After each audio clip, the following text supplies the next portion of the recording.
I know Mike's on, and we'll do a more formal roll call in a minute. I see Brittany. I'm waiting for, and I see Larianne. So Mike, Brittany,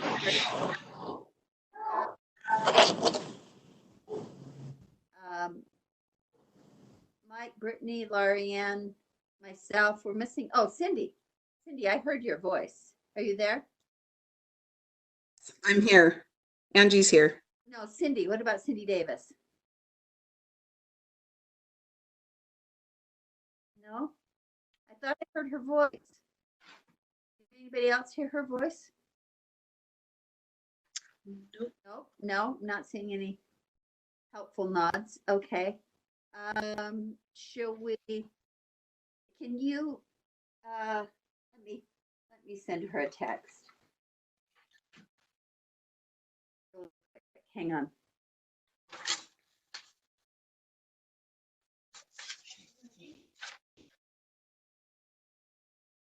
Board Member Laird, this is Superintendent Dixon. I'm happy to help try and see if she can connect while you start the meeting.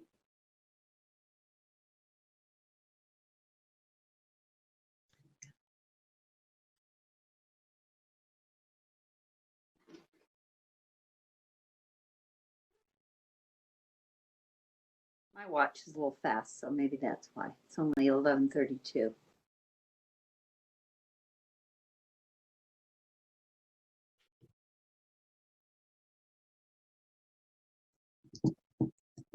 Sarah, maybe you want to give, well, we better start officially before you give your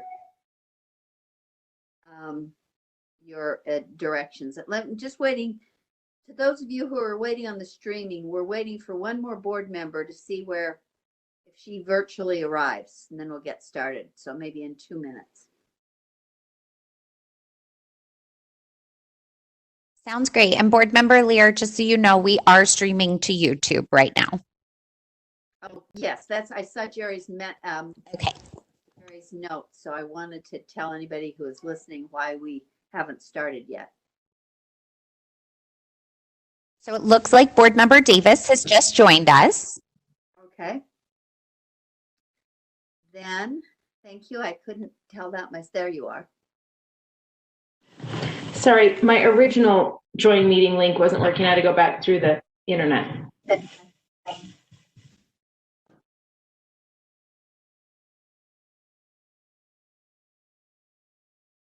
Board Member Lear, you're muted.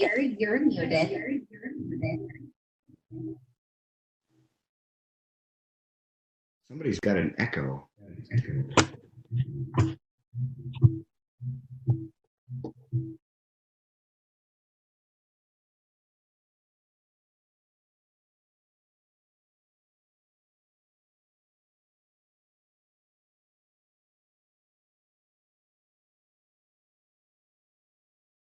Okay, now I'm not muted, but I can't find my screen.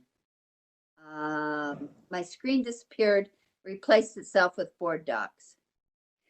Do you see an option for the WebEx circle at the bottom by chance? No, I've got the boxes for, I've got the microphone, the video, those boxes. It's because you're sharing your screen, I believe. Oh no, because we're seeing Angie's screen. So you're probably in the right space. You can just see Deputy Angie Stallings' screen. Oh, I don't want, with the law and licensing committee, right? Yep, that is correct. Yeah, and Angie, can Angie move that? Because I don't need it. I don't know. Maybe everybody else wants it. Maybe that's okay.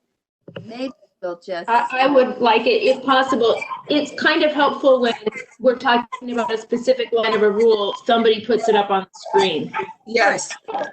And that is my plan is, for example, when we go to item 1, I will be showing the items as we go. Okay, that's great. That helps other people. Let's just get started. I'm sorry to delay. Thinking I was in the wrong screen, but I'm. Sorry, yep, that probably was confusing once I shared my screen. For those of us who need very simple directions, a little bit. not insurmountable. So anyway, my name's Carol Lear. We're welcome to the Law and Licensing Committee on April 17th. By the way, this is my oldest grandson's birthday. Happy birthday, James. He's not listening in Seattle, but I had to say that. So we will get started, and I want to first make sure I have a verbal acknowledgement from everybody who's here. So let me just go through the committee members. Brittany Cummins, Vice Chair Brittany Cummins. Yes, I'm here. And Mike Haynes. Yep, I'm here. And Cindy Davis. Here. And Laurie Ann Thorpe. Here. Thank you. And then we have a number of other staff members with us, assisting us. I won't even try to name all of you, but when you speak, if you'll say who you are, it will help those of us who don't always recognize your voices. As we get started, I wanted to start with Sarah Young, who is our tech assistant on this, giving us some helpful advice. Go ahead, Sarah. Thank you, Chair Lear. Good morning, board members. Thank you for joining us. I wanted to let you know that I'm hosting this meeting. So we're going to use the same protocols as yesterday. If you can just put your hand up using the hand raise in the participants box, then I will let Board Chair Lear know to call on you.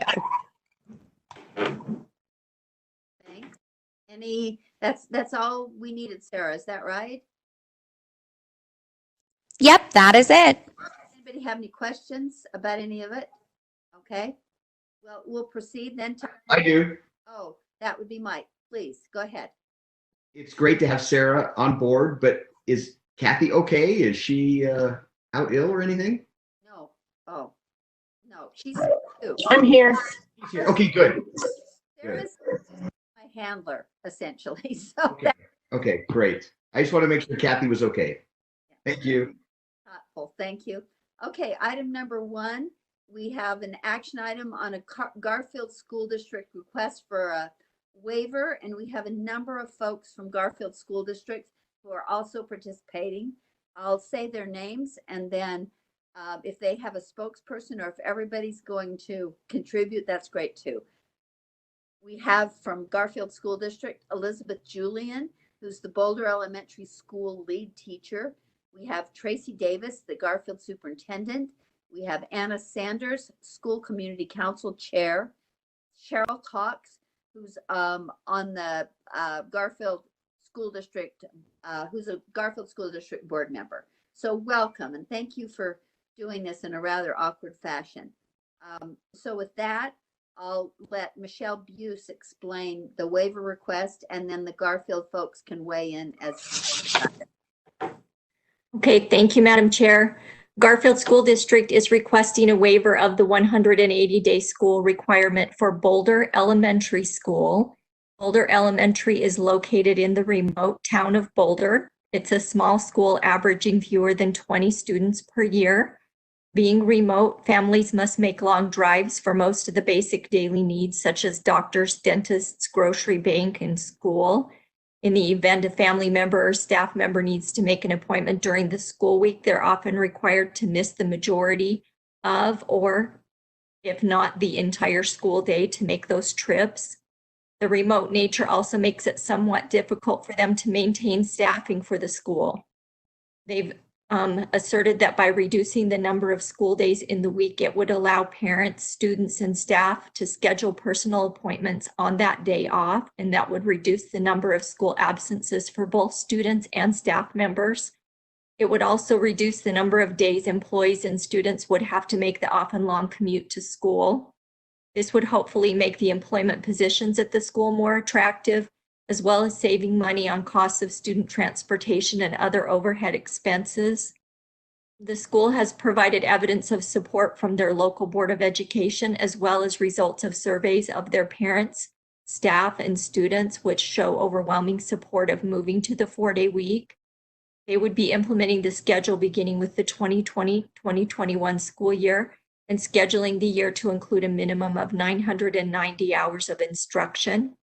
A draft agreement is also included in the backup documents for your consideration. And as you have also stated, there are several representatives from Garfield School District here if you have questions. With that, I will turn it back to you, Madam Chair. Thank you, Michelle. Are there any comments from board members? We don't really have a motion, but do you have any questions from, well, let me start with, I'm sorry, let me back up and say, folks from Garfield, you've made this effort. Would one of you or more of you like to speak to your support for this? Sure. My name's Elizabeth Julian. I'm the head teacher at Boulder Elementary School. I just wanted to thank you all for taking the time. I feel like the summary was well addressed, and if we're the four of us are here to answer any questions if you have them. That's so helpful. Thank you. You're welcome. Thank you very much. Sure. Board members, we don't have a motion yet, but would you have any questions for either AAG Buse or our representatives from Garfield District? Sarah, do you see hands?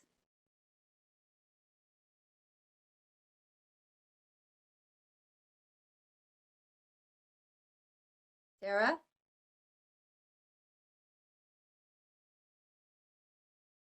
Did we lose our connection?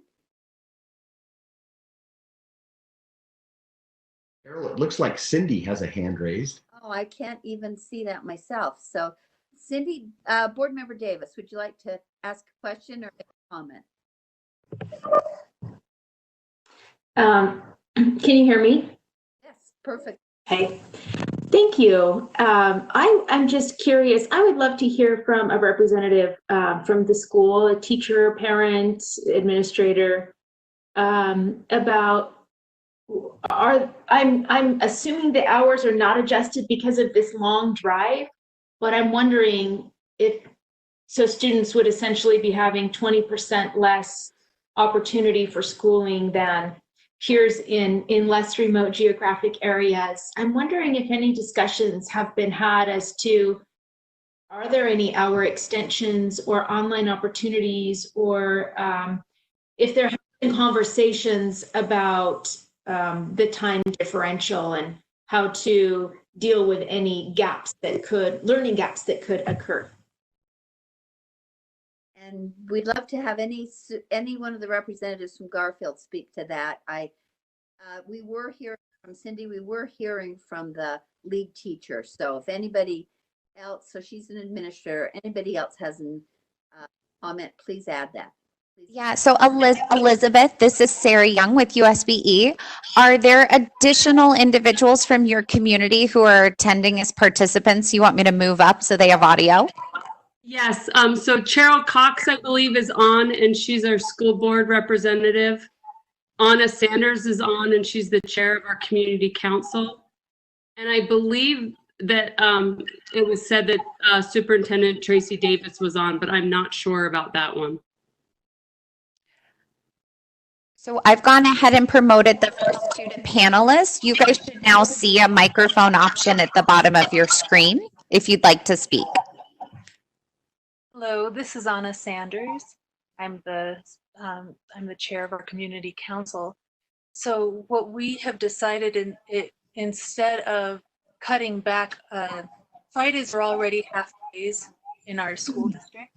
And so we would actually lengthen the days, the other 4 days of the week, in order to make up the hours. So it wouldn't be a reduction in hours, it would be a reduction in days. This is Elizabeth Julian again. So our current Fridays, we are only in school for 3 hours on Friday. So it's distributing the 3 hours on Friday across the 4 days. Great, thank you.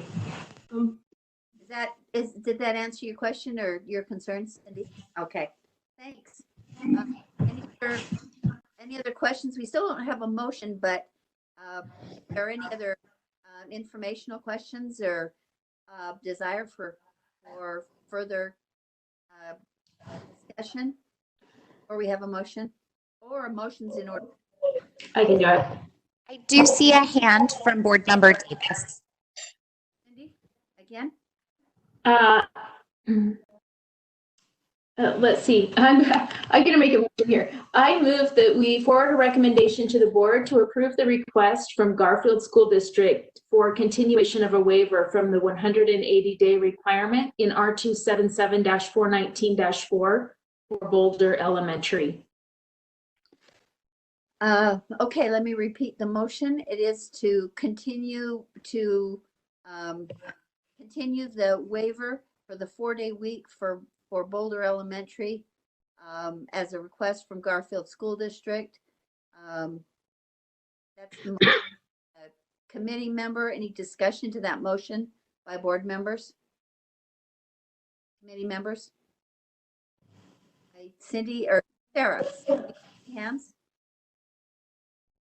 We do have a hand from AG Michelle Buse. Michelle? We need to correct that motion because this is not a continuation of a waiver. This is a new waiver. And so we need to correct that motion.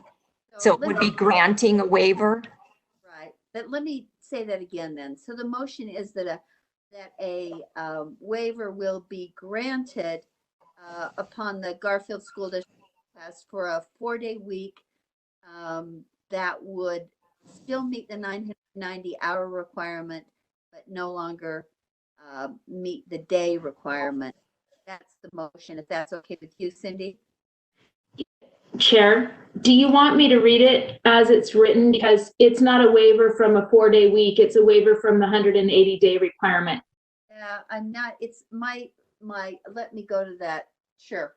I can read it without the continuation language if you'd like. Great. Okay.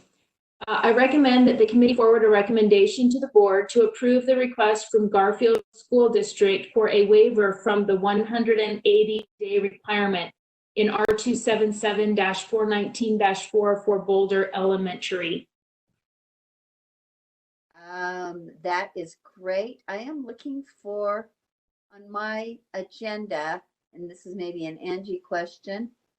I can't find that exact language to repeat. Do I need it or?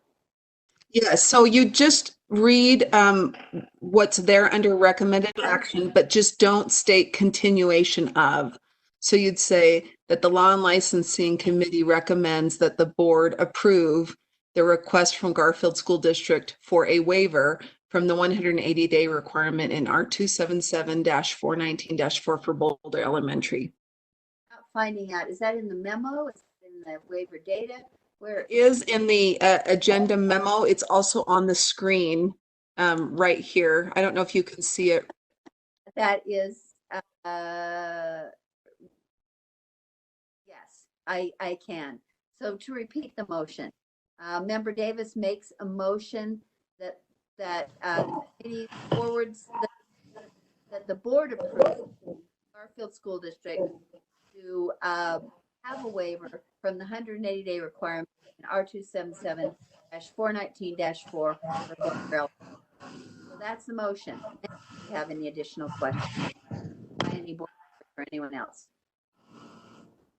Okay, Sarah, you're not. Board Member Lear, I do see a hand from Anna Sanders. Oh, Anna, please. I'm sorry, I didn't mean to actually raise my hand. Pardon me. I didn't realize I had done that. I do that all the time. So any more hands, Sarah? No? Nope, that is it. All right. So board members, you know, or committee members, you know the motion. All in favor, please say aye. Aye. Aye. Aye. Thank you. And I say, and I, the chair says aye. So thank you very much. That's a unanimous approval of your waiver request. Thank you for helping us with that. Thank you very much. We'll talk later, I'm sure. Thank you. Have a good day. You too. So we're going to move to item number 2, as I don't hear any other questions or concerns. Action item 2.2. This is the State Charter Board charter approval process. And Angie, would you like to explain that, please?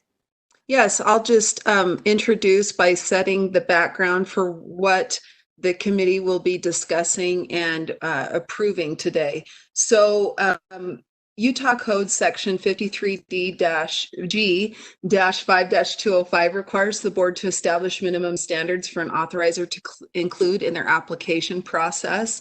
And then in our board rule, R277552, in the second section there, it requires a new authorizer to submit a new charter school application process to the board for approval at least 6 months prior to accepting applications for a new charter school. And then it requires the board to approve or deny an authorizer's application process. In that rule, it also explains that that application process should include elements for at least 4 new things. One, the creation of a new school / new LEA, meaning the original charter school application process. Then there's the a request for a replication or a satellite. Those are 2 additional processes, as well as a process for expansion requests. So there's essentially 4 separate processes that the authorizer is required to submit before authorizing any of those: a brand new school, a new school that's a satellite, a new school that is a replication, or an expansion. And the State Charter School Board has submitted that information to the board. And I believe that Jennifer Lambert, Kristen Elankowski, and Delana Tonks are all here in the meeting today and can provide more of a background and overview. But I did want to, before we turn the time over to them, just mention that you'll see quite a few documents listed in backup as listed there. The intention was for the first 2 documents. Of course, we'll defer to the State Charter School Board leaders to draw your attention to whatever they'd like. But as far as committee staff, the first 2 documents here are the main summary of their processes. I've also included copies of the 2 governing board rules, 550 and 552.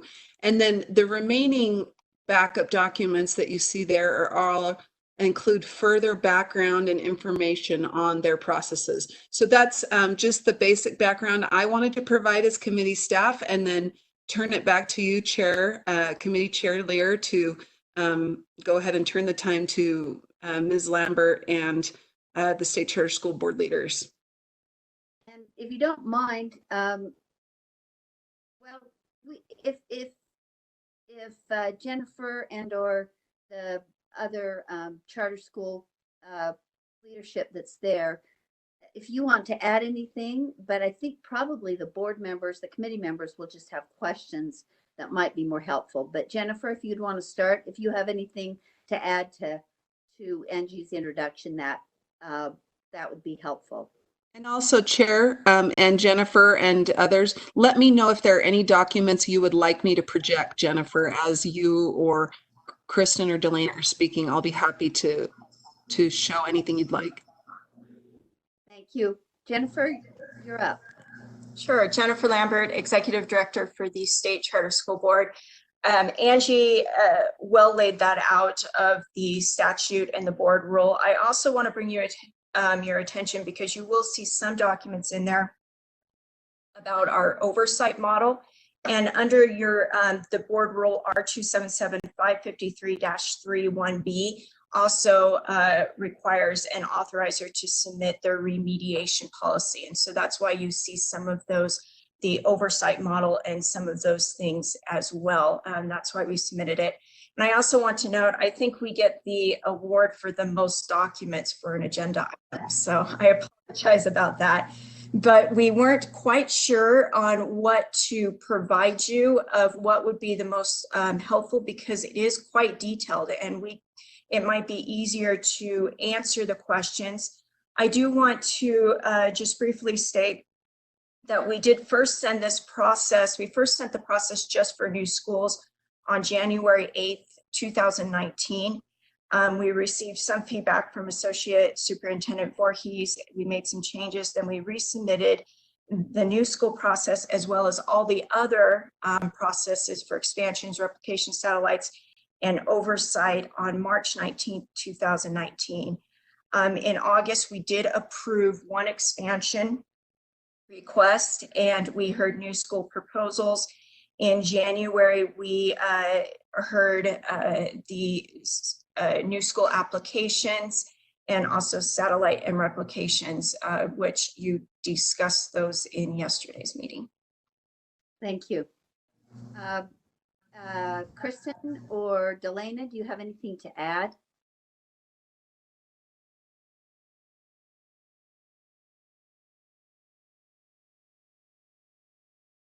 Sarah, any hands raised? Maybe let's go to then if Kristen or I'm not hearing from Kristen, I'm not hearing from Delana. So hi, this is Kristen. Thanks for having us. Hi. And I'm sorry, I forget that. Okay. Go ahead, Kristen.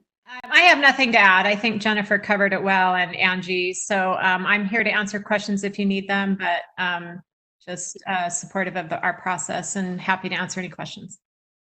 Thank you. So board members, any clarifying questions before we go into full-blown discussion of this? Sarah, tell me if there's any hands raised. I am not seeing any hands raised at this time. Oh, we do. Board Member Davis. Cindy, please. I just, maybe I should turn my camera on.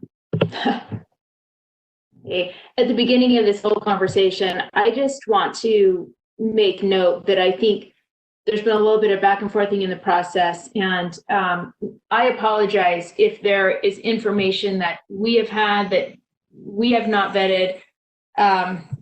You mentioned that the process was submitted on January 8th, 2019. I was sworn in on January 9th, 2019, so it's really ironic timing, and maybe that information was sent out to the full board for review.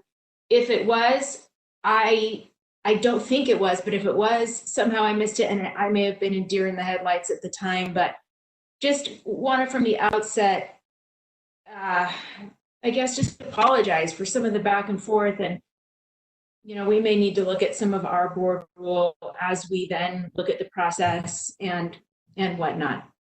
Just wanted to say that from the beginning. Thank you. Sarah, any other questions? Yeah, Board Member Lear, we have Vice Chair Brittany Cummins with a question. Okay, Vice Chair Cummins. Yeah, thank you. Thank you for the information that's submitted. Just a quick question on the process document that was given, excuse me. And down on the bottom of page 7, it begins the replication satellite school process. And it starts with step 1, where they attend kind of an orientation, and then step 2 is to apply. I'm just curious where you put in those prerequisites for application. Is there a process for having them show that they've met the base criteria for even applying for a replication or satellite school? Does that take place at that orientation, or what do you do at that point to ensure that they even can apply?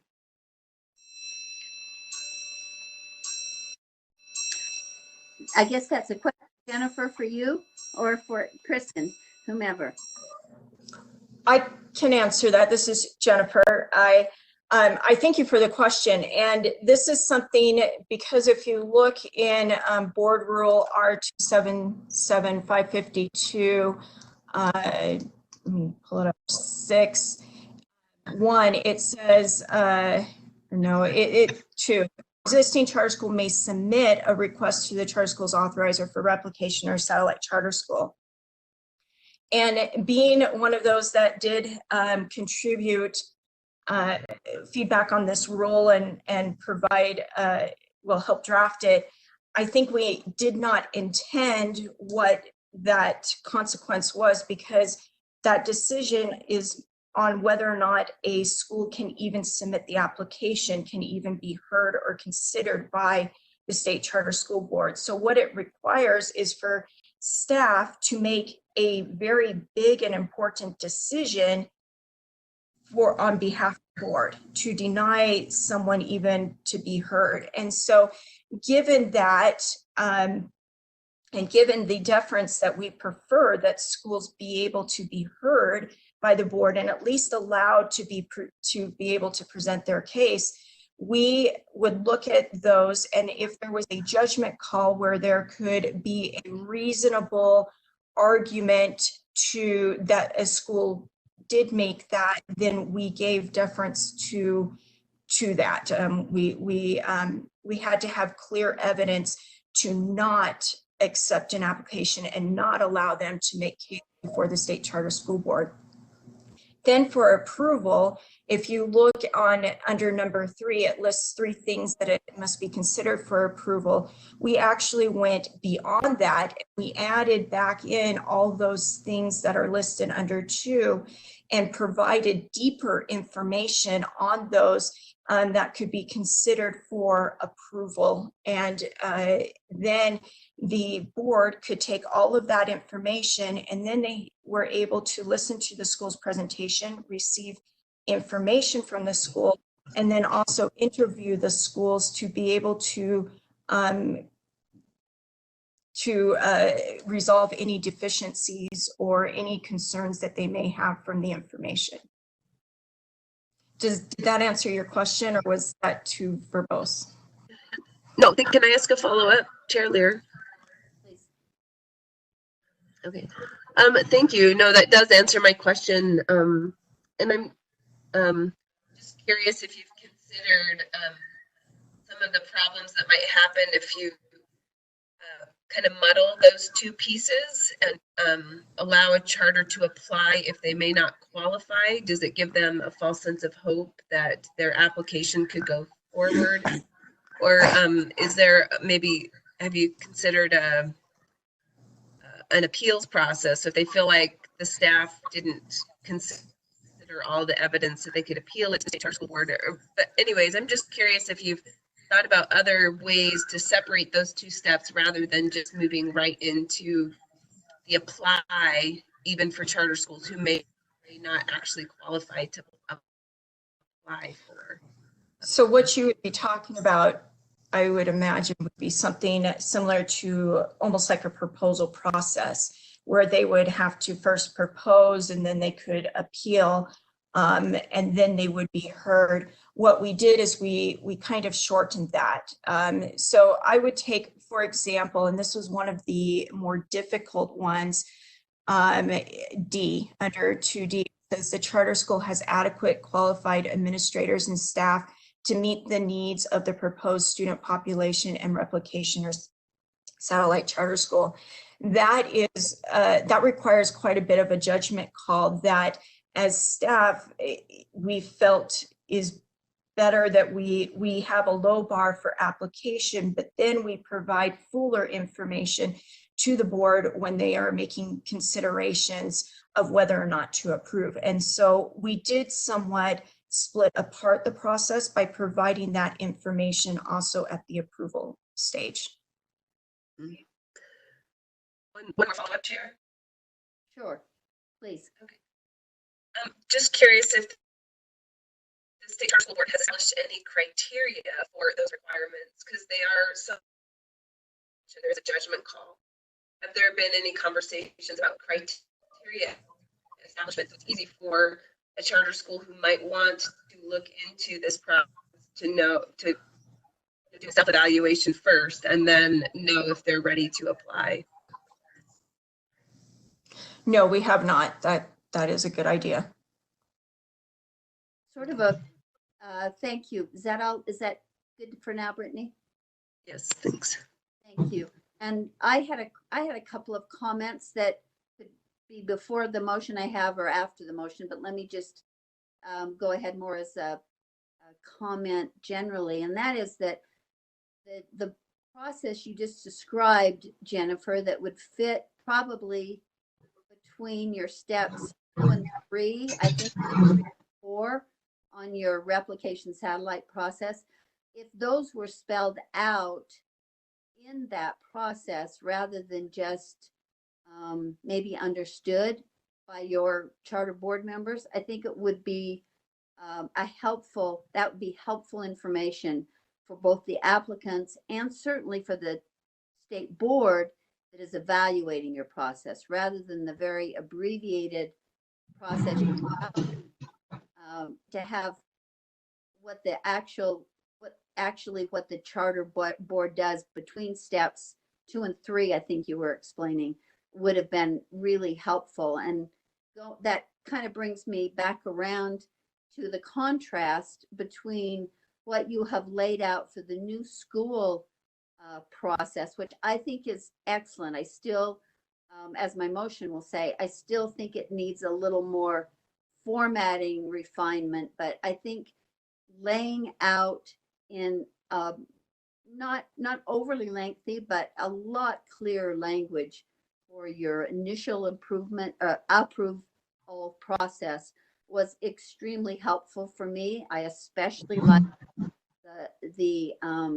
the way you laid out the steps in the narrative, and then you have in parentheses what would be attached to demonstrate the compliance, demonstrate the information that was provided. I found that extremely helpful, and I would like to see that a similar kind of format for this replication satellite process, because I think that in some ways the replication satellite process is even more important, or at least it's equally important to the initial review. I very much like what you've got with, again, I have formatting suggestions, and maybe that's just me. I like what you've got for the initial review process, and I liked it demonstrated with the first school. I think that you've applied this exact process to.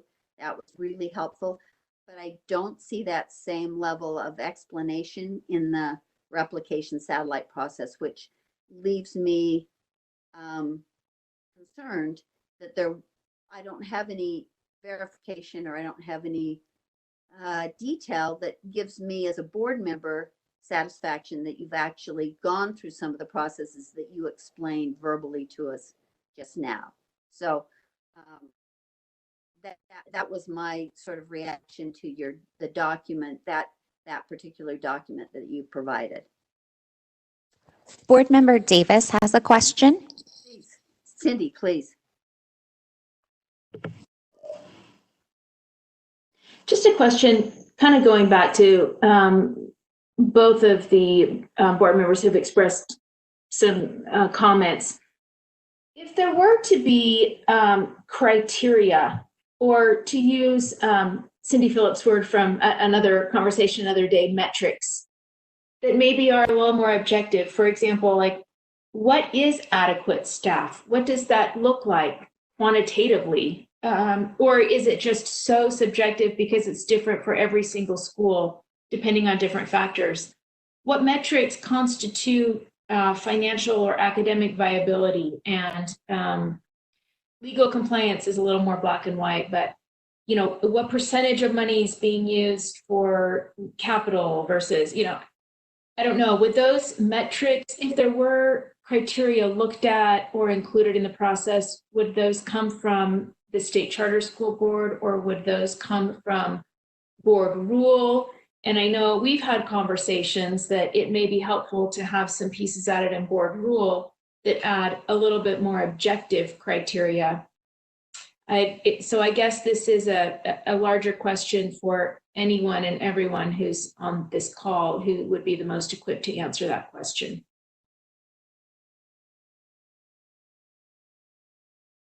Sarah, do you see anybody wanting to speak?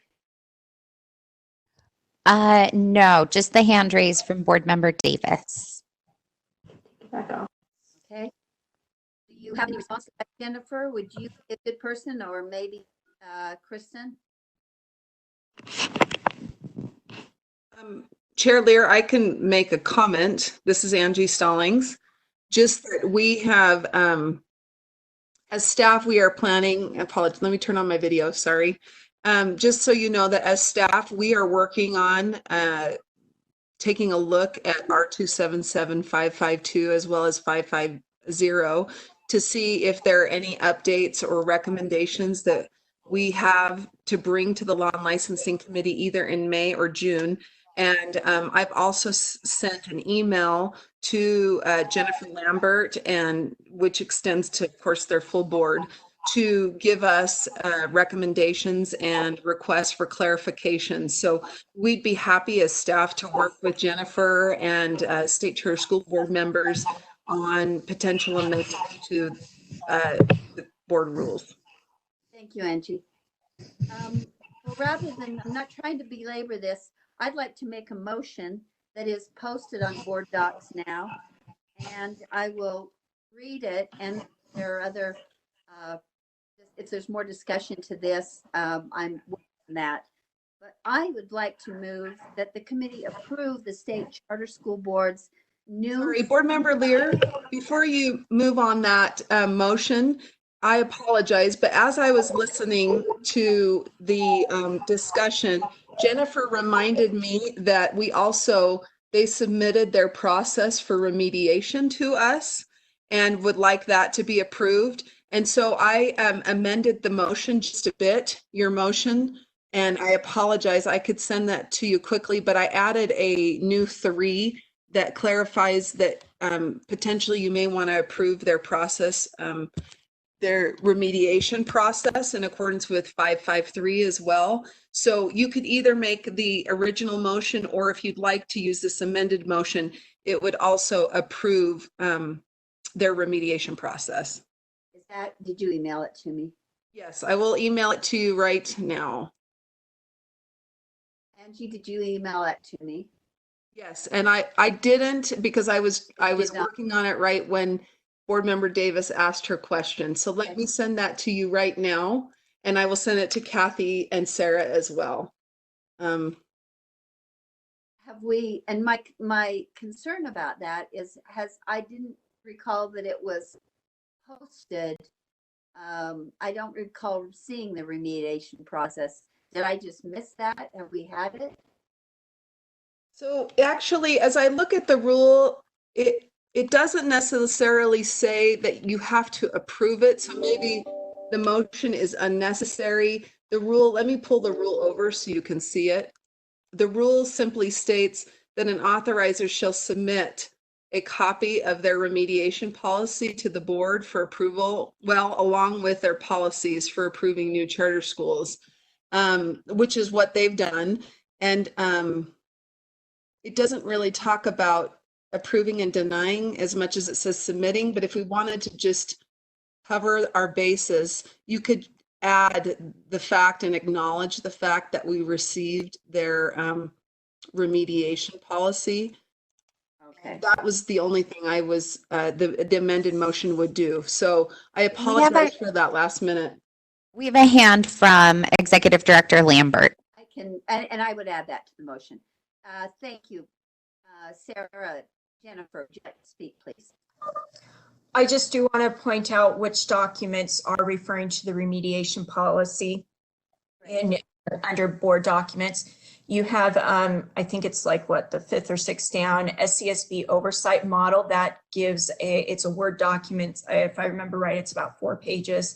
That just gives the overview of it. Then you have the SCSB oversight model PowerPoint, or PP. That is a PowerPoint that we use to share about that.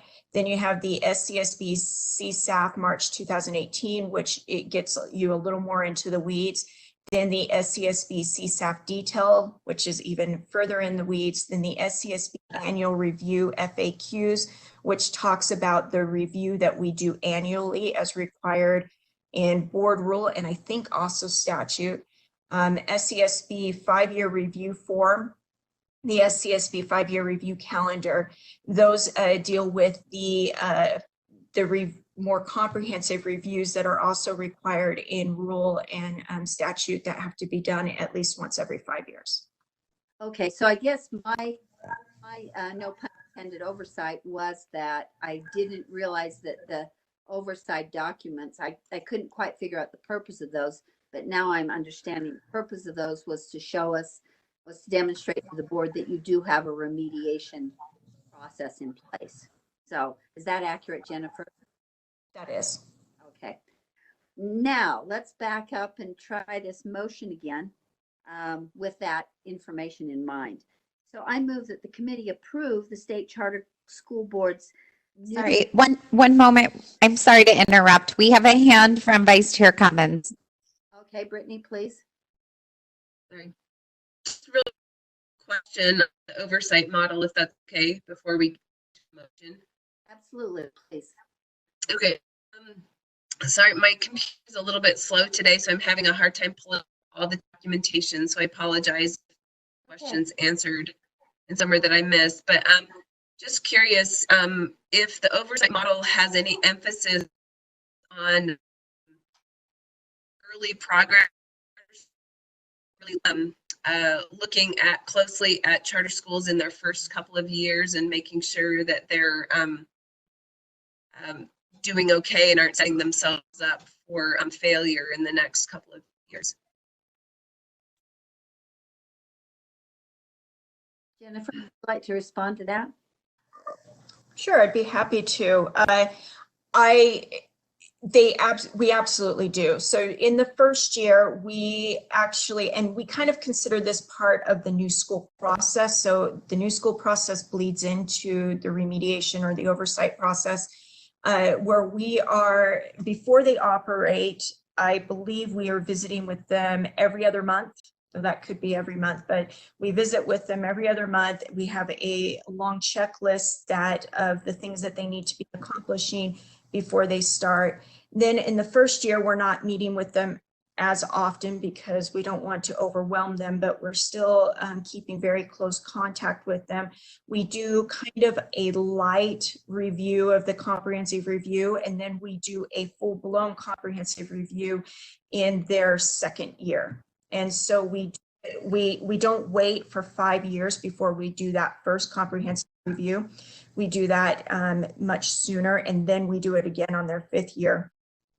We also, every year, have these metrics, or rather, they're not metrics, they're more like indicators that would indicate that there could be a potential problem.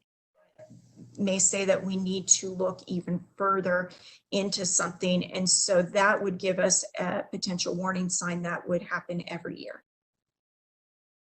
Did that give you enough information? Okay, can we, and Angie, it was helpful to have that newly revised motion up there if we ever get there, but. Sorry, we have another question from Board Member Davis. Please, Cindy.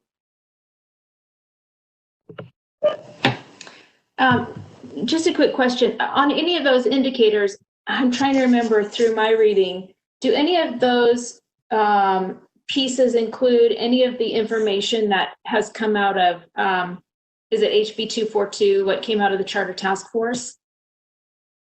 An example that I'm thinking of is, I think, and I did not read the bill before coming to this meeting, but I think there was some discussion or recommendation that came out of that task force about kind of the Evergreen situation and doing like a probationary state for the first few years. Is any of that written here, or some of the other requirements that came out from that very new legislation? Has that been added yet, or is there a plan to do that?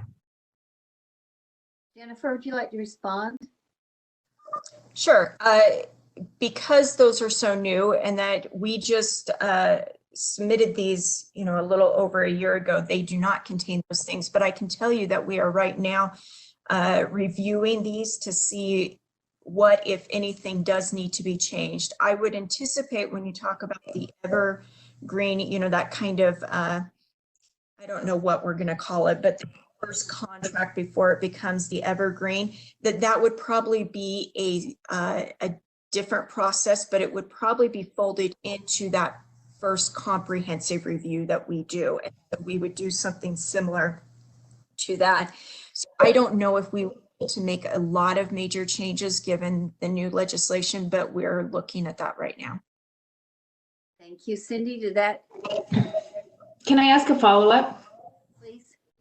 Do we need to amend the motion that this is going forward with the understanding that that the new legislation will be consistently looked at and implemented into processes as new legislation comes forward, or specifically reference 242 procedurally what needs to happen there, or do we just move forward this way and whichever parts get in?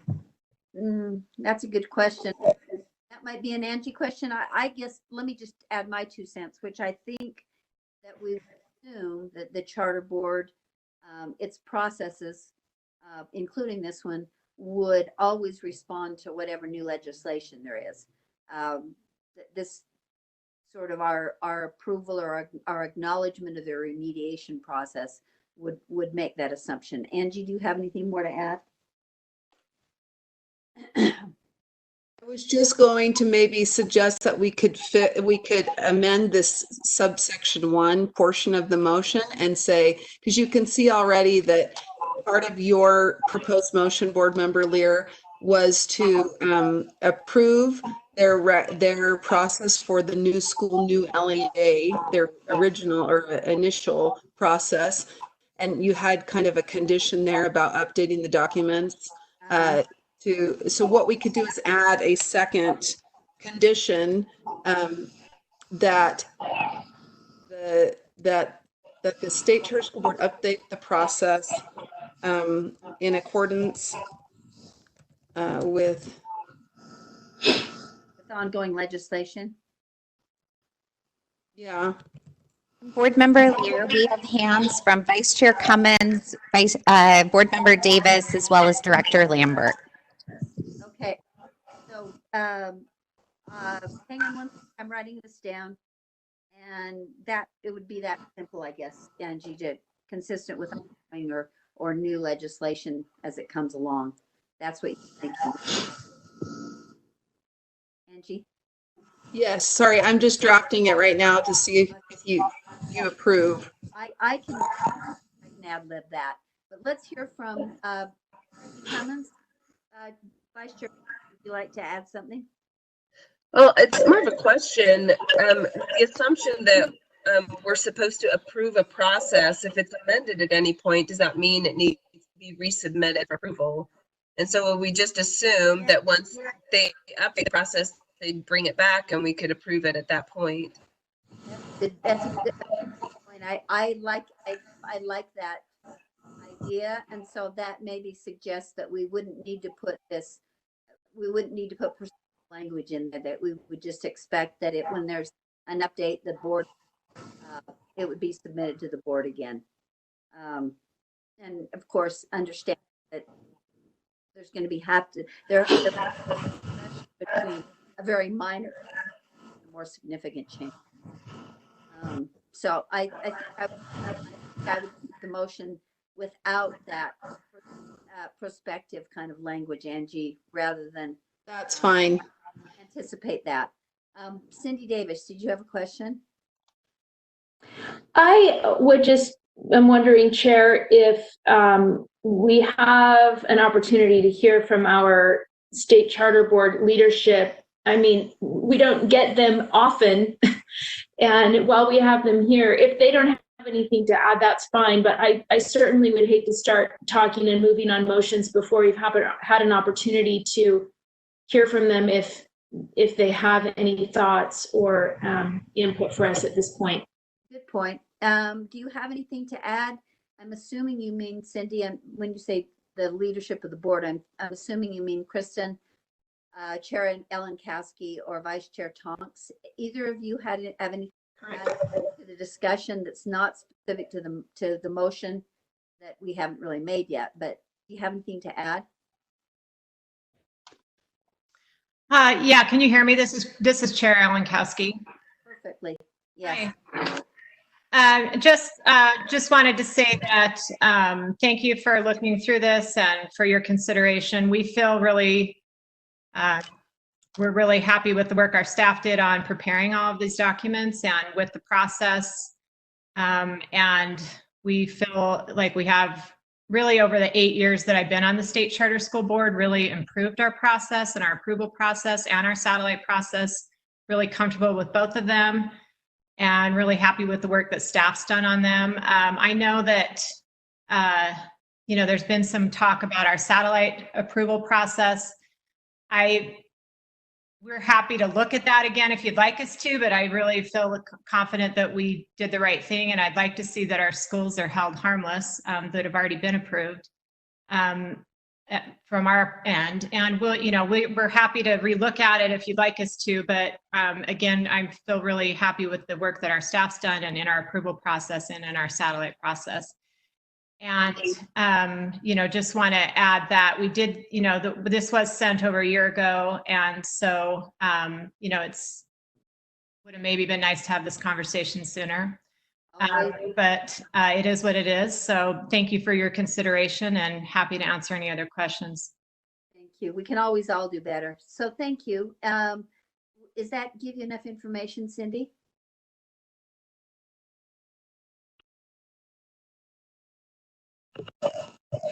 Yeah, I don't know that I was necessarily looking for specific information, but I think, when we have them there, we should listen to the insights and the feedback ourselves and work on our process as well. So I appreciate that. Thank you. With that, we try again on this motion.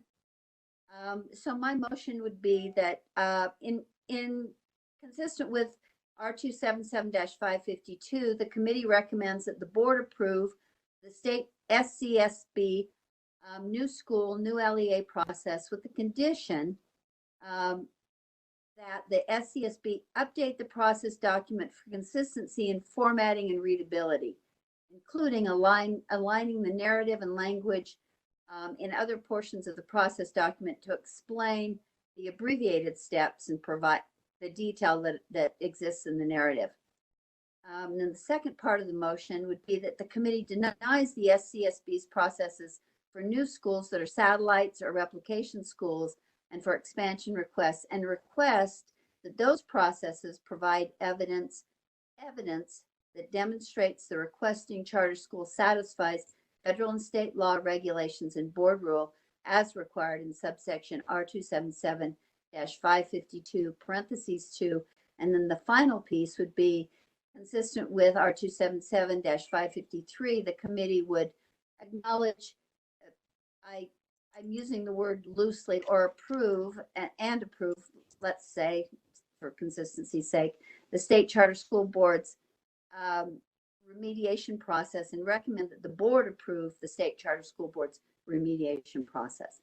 So that's my motion. To summarize, it's a long, wordy piece I wanted to get in there that Angie was very helpful with. But in the motion, I'm comfortable with the new school, new LEA process that is laid out. It gives examples and evidence that these schools are satisfying the required criteria. And as I said, I would hope we could maybe work together on some formatting so that the steps were not laid out separately from the narrative.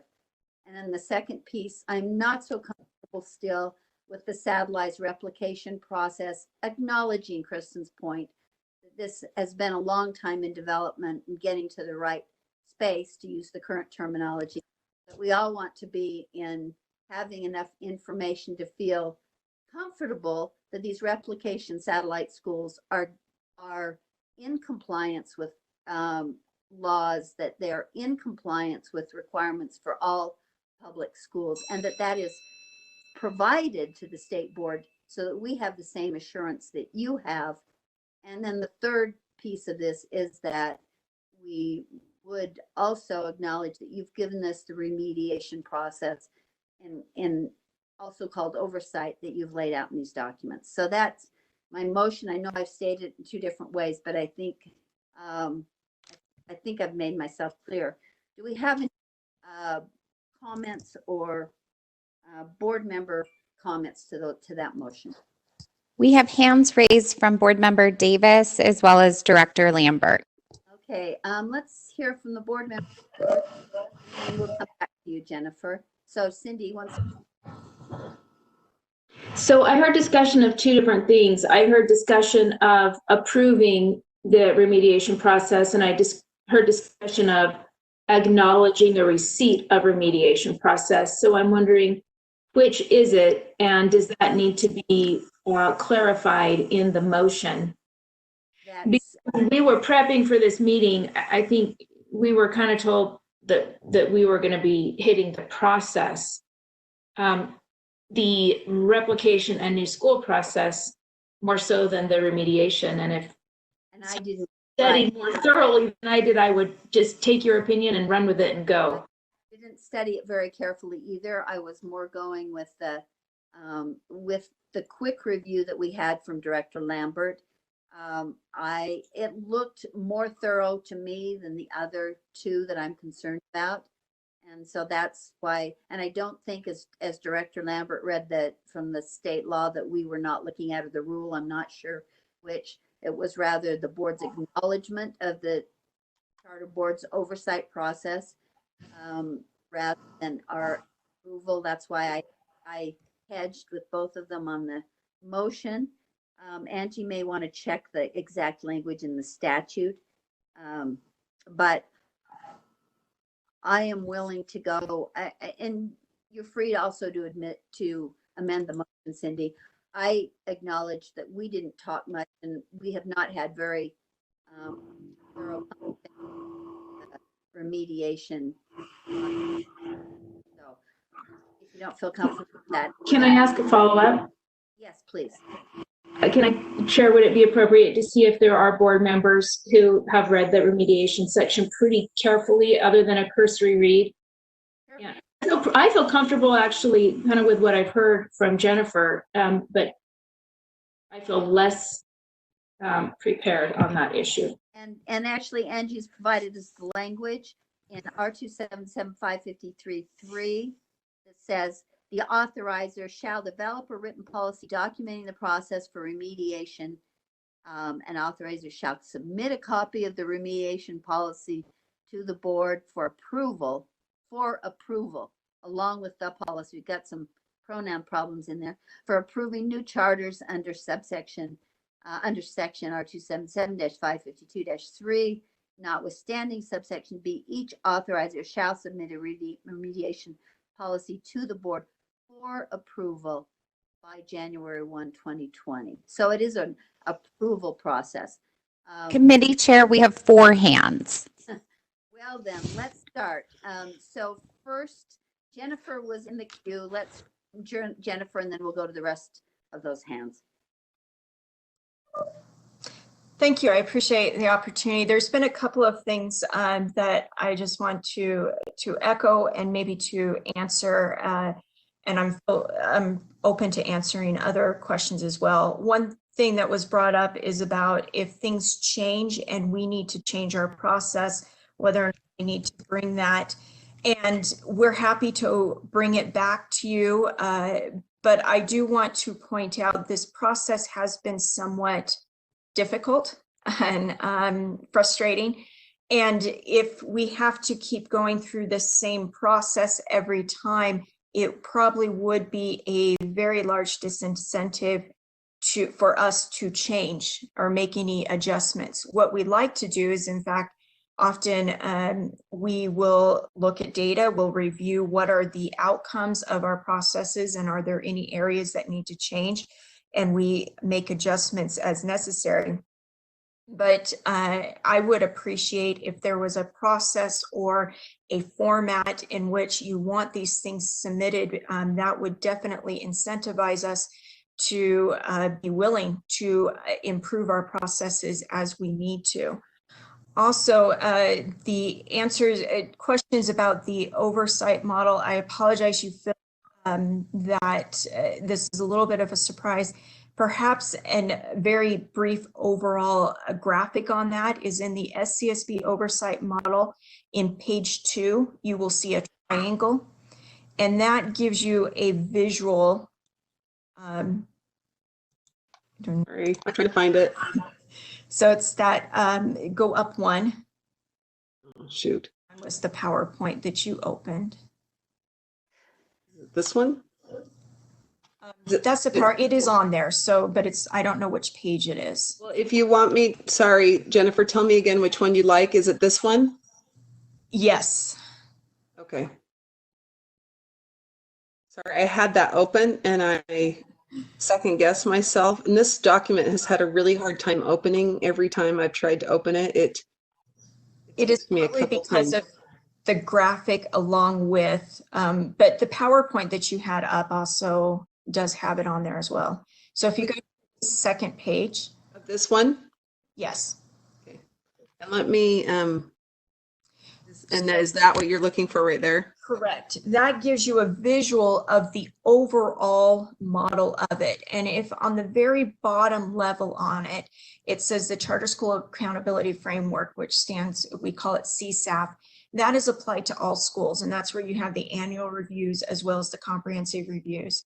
Then if there's anything in that, an indicator that isn't met or something that could be considered concerning, it goes into a research and review, what we call an R&R, where we dig in deeper and we look and see, is this a concern? We contact the school, we contact relevant parties.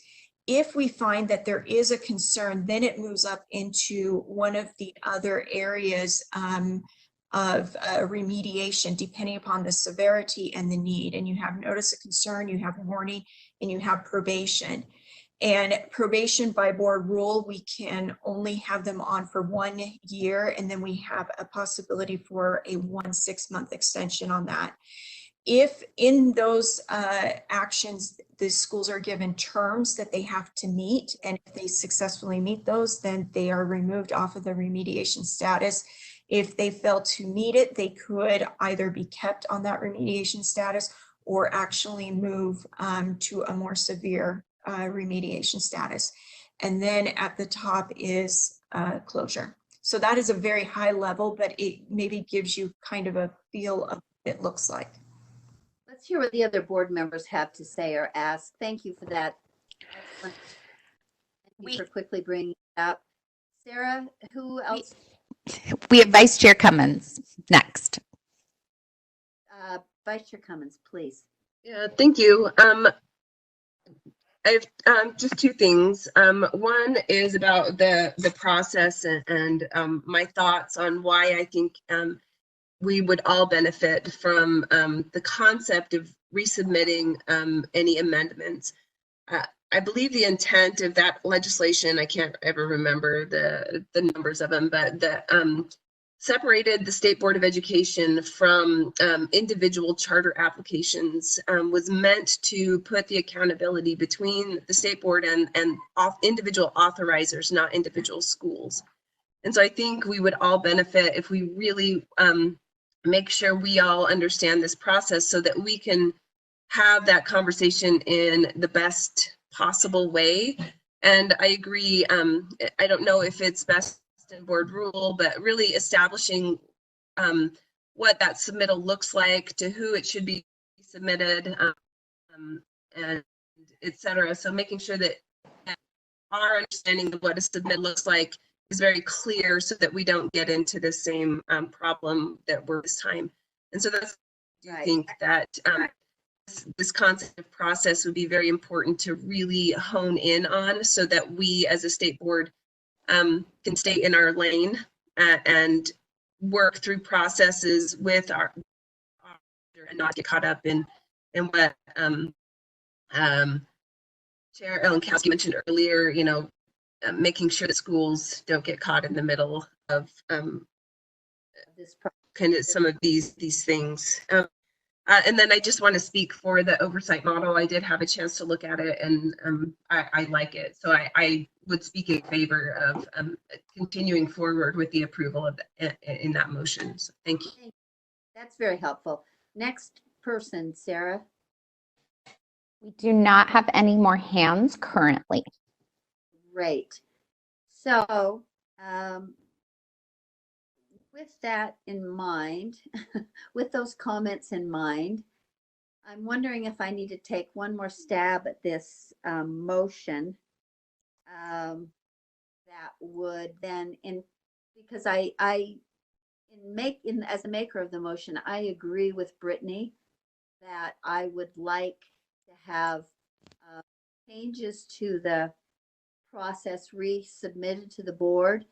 And I believe, and this is not something that would be part of the motion, but I would commit to now in this discussion is that I think once we get these processes approved, that I think subsequent approval reviews would be much more expeditious, much more timely. And I agree with also with Vice Chair Cummins that we would commit and we should commit to doing this in a more timely fashion. And I think we would be able to if we have the right individuals outlined for that communication. So I think I would like to, not I think I would, I will continue, I will add that to my, or can have my motion include that, that they would be resubmitted when there are substantive changes in the process. Now, with all of that, those comments, should I try the motion one more time? Would that be helpful for the committee?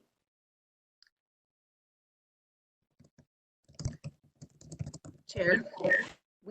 Sorry, we have hands from Vice Chair Cummins as well as Board Member Davis. Board Member Cummins. I don't necessarily think that it's necessary to add that they resubmit. I think it's just inherent in the concept of something needs to be approved by. And so if anytime we have a rule, if it changes, it has to be approved.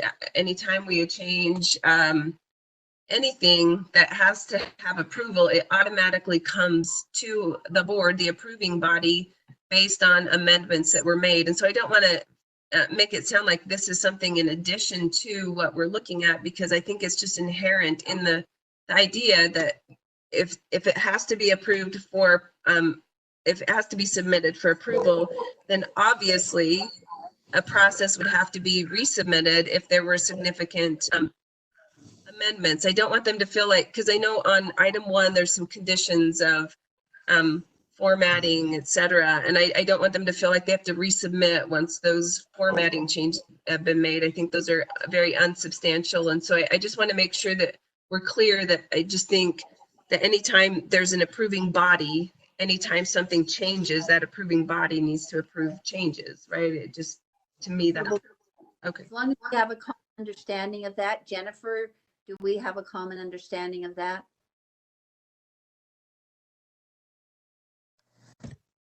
Board Member, may I say something? Well, please. And Michelle Buse may want to weigh in as well, but I was actually going to make a comment similar to what Vice Chair Cummins stated, which is I feel like the statute and our board rules would give you the authority anytime a process is changed, a statute's changed, board rule is changed, to request and require an authorizer to resubmit their process and expect that their process would be amended based on those changes. And so I agree that I don't think it's necessary to add it to this motion. So because you don't necessarily want it in the future, if we, let's say we approve another authorizer's process, we wouldn't want to feel like that motion would have to include that provision, because I think legally that is already the case, that if there are changes made, there's an expectation the authorizer would update their process and that the board could then request them to resubmit and have it be reapproved. I agree. I think that's helpful. I just want to make sure that that is understood and agreed upon and we're not in a decision-making mode exactly, but I want to make sure that understanding is one that's comfortable with Director Lambert. So are you, that's why I was asking Jennifer, are we of one mind about that, Jennifer? I think that we are agreed with this.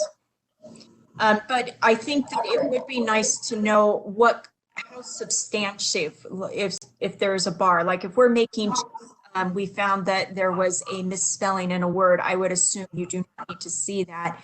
It would be nice in this process that you're devising to kind of give some guidance on what would require a process to be resubmitted.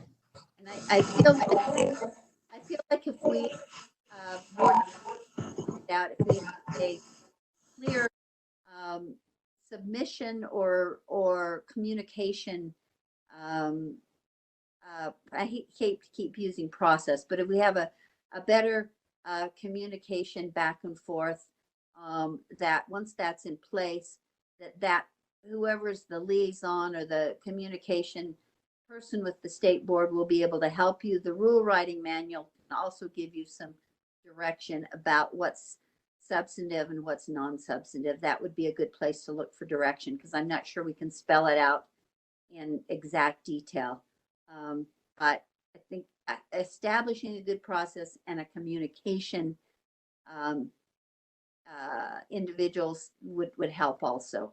So we'll assume that you agree that there'll be ongoing discussion about this, but that substantial changes for this process will be submitted to the board for approval again, as we work through what's non-substantive and what's substantive.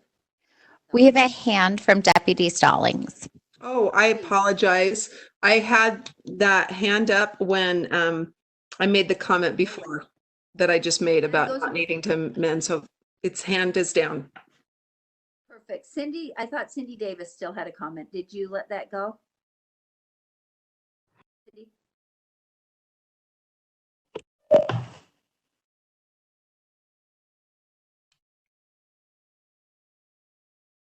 Cindy, no? Sarah, is her hand still up? Her hand is not still up. Yes, then we will let that go. And so we have the motion be on the table, which is to approve the new LEA process, expecting that we can, board staff, state board staff will work with charter staff to understand the formatting improvements that I was talking about. And you're right, don't need to be belabored in the motion. That the second part, that is the committee will not recommend or would deny the approval of the expansion, satellite, and replication process, looking for more details similar to the first process. And that thirdly, we would approve the remediation process that's laid out in the oversight documents. So that's the motion. Any more questions to the motion? There are no hands. Beautiful. All in favor? I'm going to go one at a time. All in favor of that motion? Board Member Davis, committee member. Aye. Committee member Cummins. Aye. Member Thorpe. Aye. Member Haynes. Aye. Chair Lear votes aye. Thank you very much. That's unanimous, and I hope we can now move forward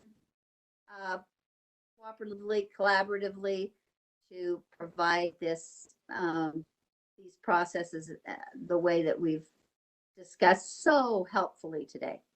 Thanks. Thank you, Jennifer. Thank you. Kristen, thank you. Delana, for being available. Thank you. Okay. With that, I think we're on to item number 2.3, which is public participation, R277101, public participation in USBE meetings. And Ben Rasmussen, I think you're the speaking person on. Thank you, Chair. Ben Rasmussen, Director of Law and Professional Practices. The R277101 was passed by the board on an emergency basis at your March board meeting. And in order for the rule to take effect permanently, it's required that the board take action during the regular course of the rulemaking process within 120 days. So draft 1 of R277101 is what is before the board now. And if there's any questions on this, I'd be happy to answer them. Thank you. Board members, do you have any questions for Mr. Rasmussen? Sarah, any hands? I am not seeing any hands at this time. Great. So would someone like to make a motion? I can make the motion. Thank you, Board Chair or Board Vice Chair Cummins, please. I move that the board approve R277101 draft 1 on first reading and forward to the board for approval on second and final reading.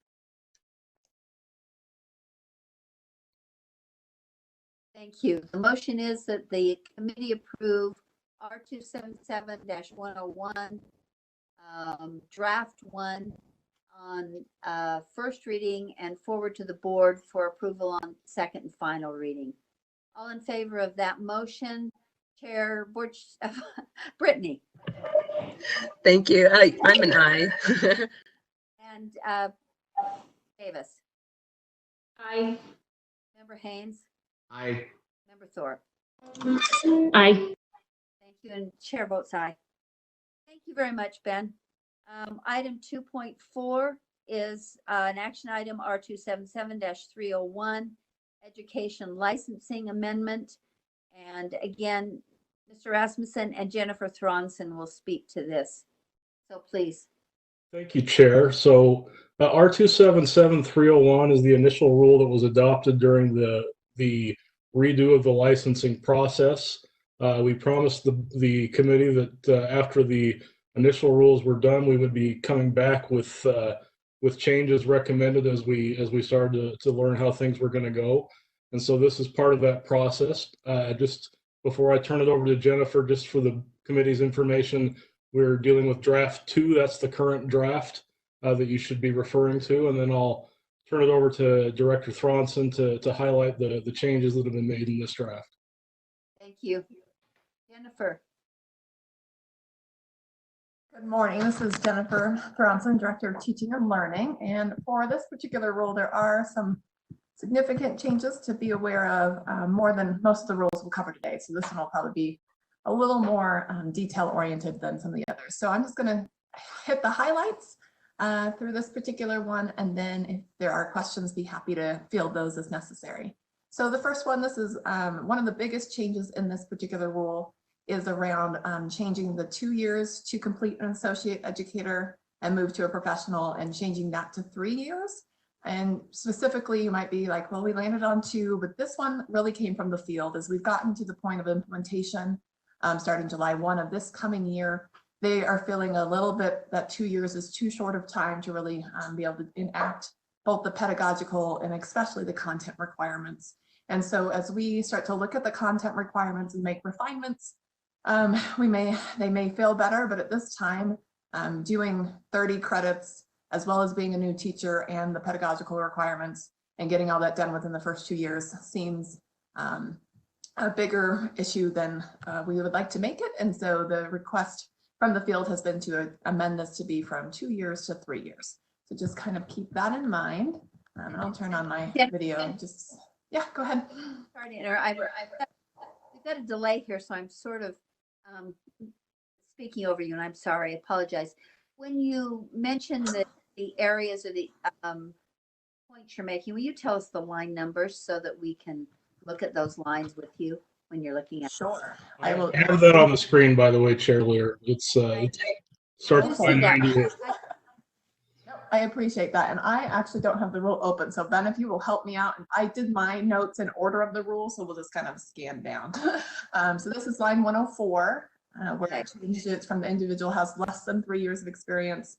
This is with respect to that. And 101 is specifically changing it from 2 years to 3 years. And committee, I'll look to you. Would you like to hear all of the changes and then speak, or would you rather speak to the individual changes? What would anybody have a preference?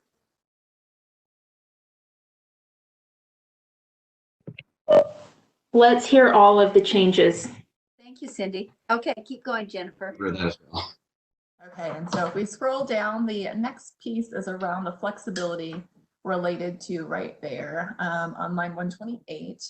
and 132 related to competency. So this is increasing the flexibilities on how an educator may go about earning an endorsement. In teaching and learning and the other departments that have endorsements, we are starting to look at a competency-based model in which coursework is one way to earn an endorsement, but there might be other avenues. And so this will allow that flexibility for staff to think differently around how we determine competency in a particular endorsement area outside of what has typically been tests and coursework. So allowing demonstrations and things like that to allow some greater flexibility. So that is that particular change. And then scrolling down right there on 140. Nope, keep going. That's just enhancing it to have the piece. I'm trying to find it. That's not too big of a deal. Keep going. There it is.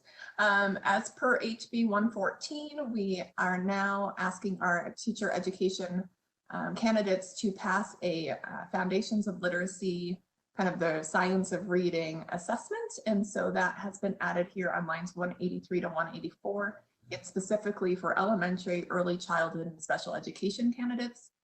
There will be a different rule that will attend to kind of some other pieces, but that is just kind of the test is required moving forward.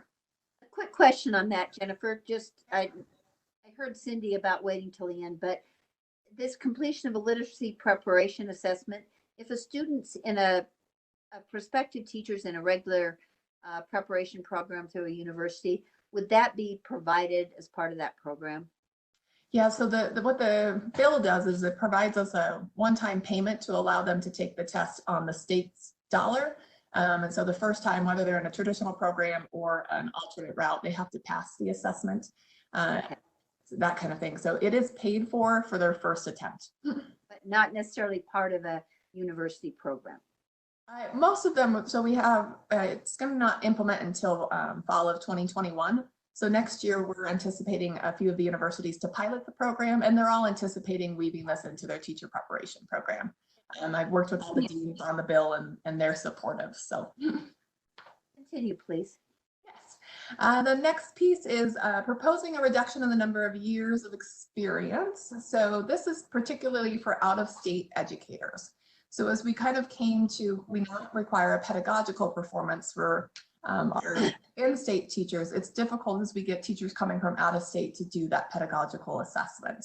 And so we reduced it from, trying to see, there it is, line 243, reduced it from 4 or more years to 1 year of successful experience.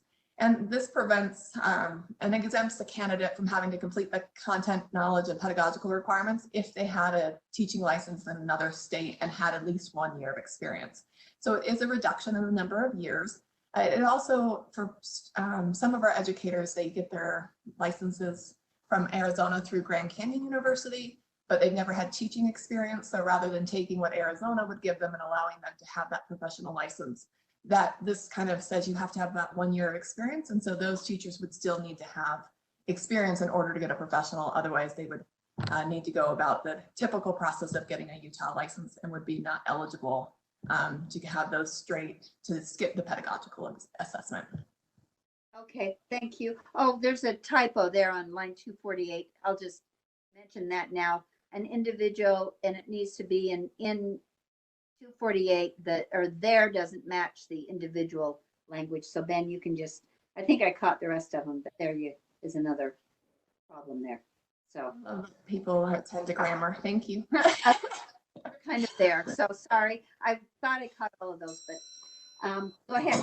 Okay, keep scrolling for me. Well, maybe you're there, Ben. Hold on. This adjustment was basically to allow that time date change. Sorry, Ben, right where you were. Under and this is line 247, 249. We changed the dates. We realized as we were coming in with these out-of-state licenses that if we didn't delay that, all of them would need to take the pedagogical assessment. And so we're just realizing the implications of our work. We made some adjustments. So that's the date change there. And then go ahead and scroll. Okay. Thanks. Okay, this section, you'll see we've updated this below, so it's just cut for a moment. There it is. So on 281 to 284, We've made an amendment based on LEA feedback as well as in consultation with Assistant Superintendent Leah Voorhees to allow LEA-specific licensure for one-time, one-year use only in special education as well as preschool special education. Given the difficulties we have in acquiring those positions, the LEAs and Leah's office felt comfortable and actually truly supportive of this ability. We know that the LEAs will have additional responsibility to make sure these special education teachers have, at minimum, the training around special education law and such, but this is allowing that flexibility, and we haven't had this before. So that is a new element in this particular rule. Previously to this, it was not allowed for those areas. And keep going. I'm sorry. Like I said, this one has a lot, but it's the main licensing rule, so you can expect that that would kind of happen. The next section is around those LEA-specific licenses and the requirements of posting those on the websites for community members to be aware of the number of LEA-specific licenses being used in an LEA-specific or an LEA, the types of licenses, the percentage of teachers with those licenses, and so forth. So this is just really being transparent about the number of those happening in an LEA and allows us to do some monitoring around the use of those. And this isn't a new concept. This was moved from another part of the rule as well. Thank you, Ben. That's line 301, right? Is that what we're looking at? Yes, sorry, that 97 to 306. 97 to 306. Okay. Okay, and my other computer died. Keep going. Go ahead, Jen. Next part is this eminence section. It's not new, it's just new in 301. So it's a bring over from rule 309, and it better aligns in this rule. So it's just being moved, but this is not new language. This is about teachers that teach under a certain percent of time. And then the final thing that I think is important for you to know in terms of adjustments is it adds a requirement for the superintendent, there you are, starting on 360 for the superintendent via staff to develop a process for establishing the content knowledge competency requirements associated with associate and professional endorsement. So that is something we will be bringing to you if this rule passes in the next couple of months, to bring you what that process could look like for your approval as we move towards updating our endorsement process.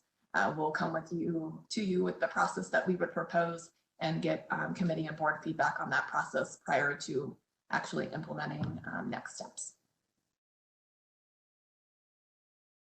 Thanks, Jennifer. And that's the explanation of the rule. I apologize. Right. Just that. Okay. I received, we all received, I think, or maybe it was just me, comments from, not extensive. We had some thoughtful comments from Sarah Jones, Dr. Sarah Jones from UEA, about some of her concerns on several of these issues. I will take the chair's prerogative if it's okay, and just, well, no, I should hear from the committee first. Let's hear from the committee first, and then I would like to, given that we have such an unfortunate lack of opportunity to hear from the public, I'd like to be able to at least summarize Dr. Jones's concerns. And Jennifer has been thoughtful enough to provide responses, so we won't necessarily have to belabor all of it, but I really, because Sarah took so much time, I would like to give her comments, but I'd like to hear from committee members first. So we have a hand from Vice Chair Cummins. We also have a hand from one of our attendees, Travis Rawlings. Okay, let's hear first from, and I think I'll hold Travis until we hear from non-board members, but let's hear first from Chair Cummins. Just Brittany, please. Just call me Brittany. So many words there. Yeah, I have a couple of questions. Some of them are specific to amendments and some are not specific to amendments. Is that okay, Chair? Yes, please. Okay, so my first question is on line 132. And in your explanation of it, you talk about moving toward competency criteria, but it's in this language, it sounds like it's only for areas where there's not a test required. Is there any thought of moving towards an either or is it just you take the test if we have one, if there isn't a test, here's the competencies? So it's meant to be a combination. So where there might be multiple pathways. So you might be able to just take a test. You might be able to take a test to comp out of 3 of the coursework pieces.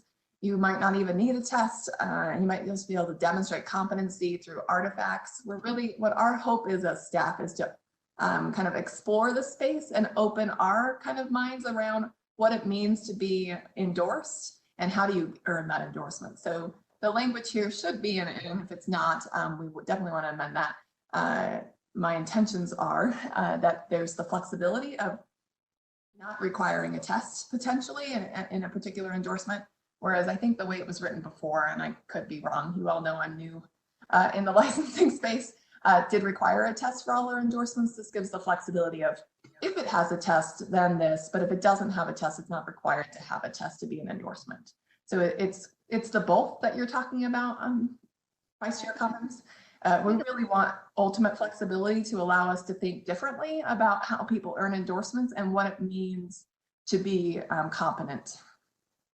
I think is your question, Brittany, the end of line 132, is that where it seems to contradict what Jennifer just said? Correct, because it says if no content knowledge, so it's an if, and you do this if this isn't available. You can't do this if this isn't available. Is that what you intend, Jennifer? I'm reading it again. Give me 1 second. I doubt it, so I want to check. Okay, one of the following, and this might be one of the following: passage of a content test or demonstration of competency. So what it's saying is there's either a test, or if there's not a test, I think it's fine, then you can go through the competency route.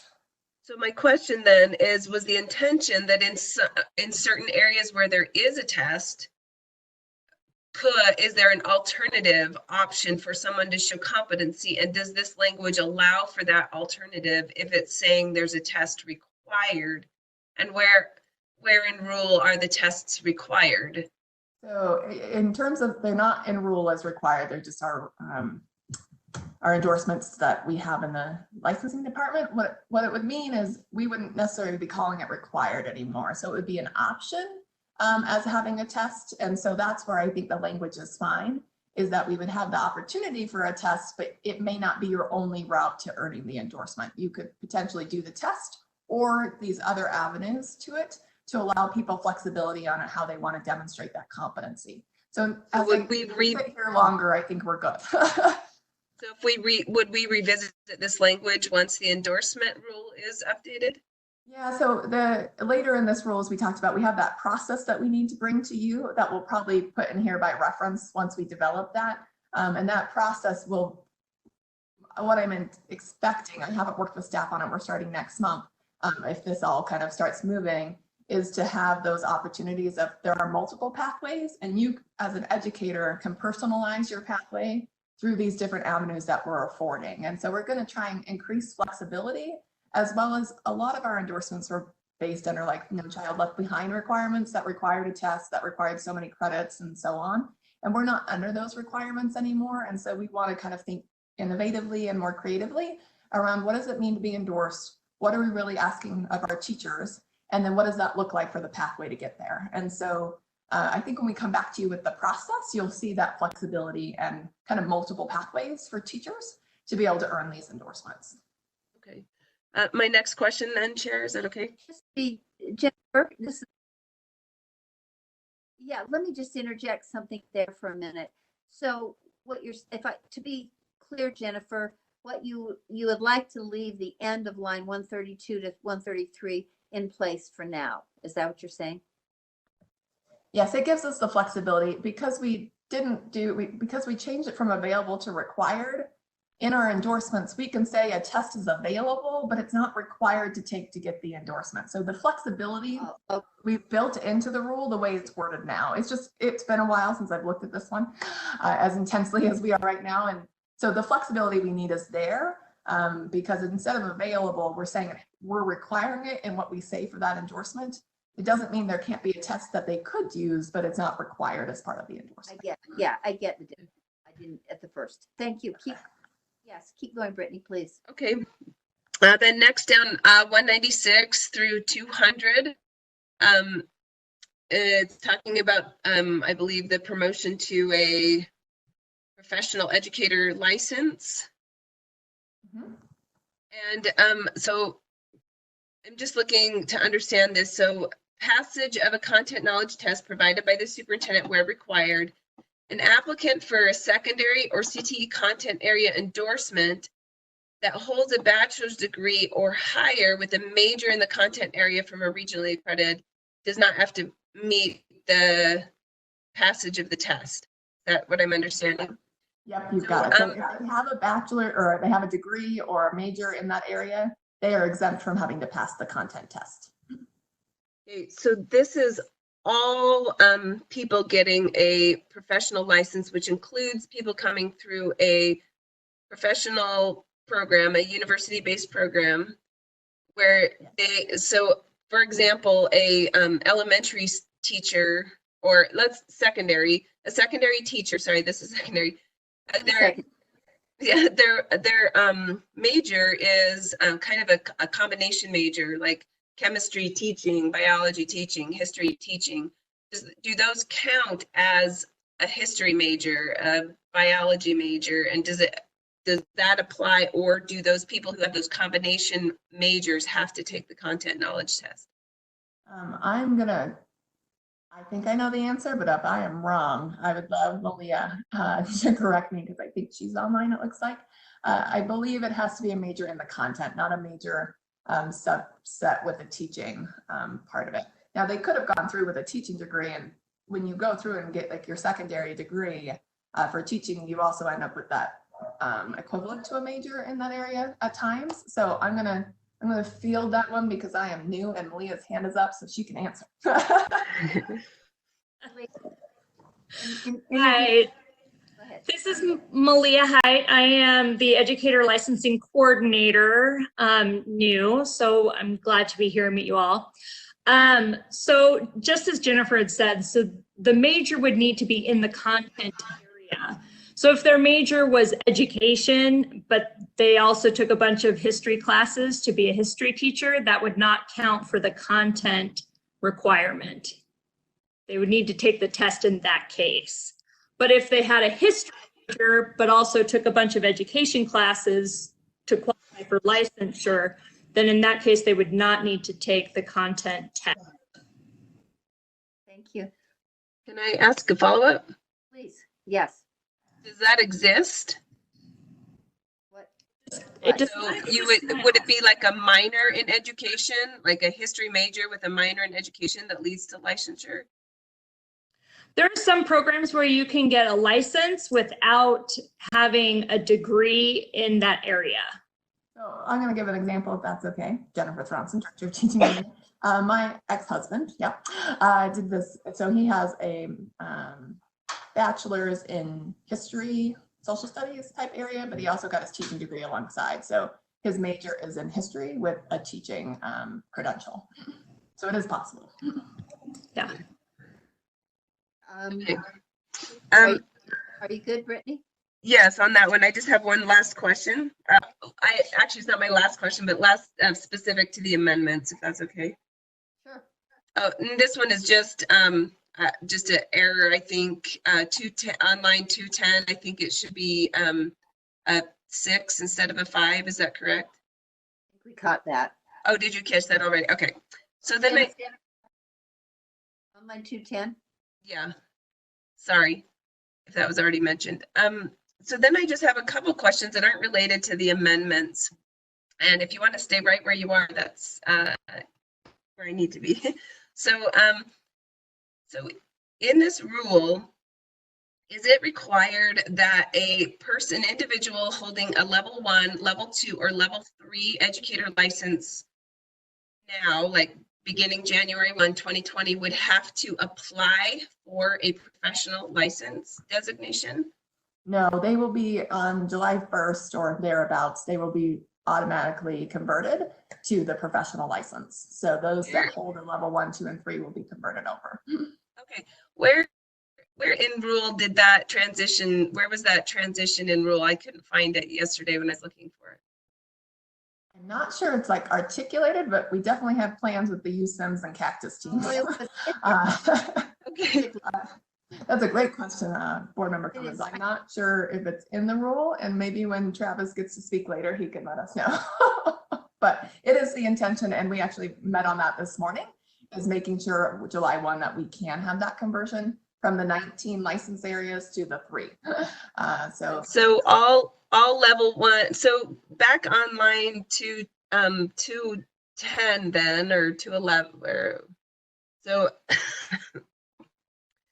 So it's saying that, so what is the purpose of line 208 to line 210 then, if they're being exempt from the pedagogical requirements described, if they're already going to be leveled into a professional license? Probably just so that we do the work that we're doing on our end, that this cues staff that we need to make sure that those folks are held harmless as we kind of transfer them over. So I think it's just a safety measure around being cautious to make sure that we don't say, oh, well, you need to now make these requirements. They're kind of grandfathered. Okay. Then slightly related,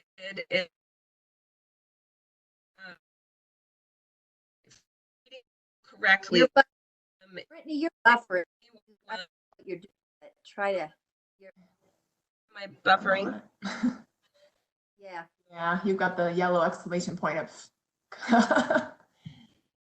right, I think you're back. The yellow. I'll turn my.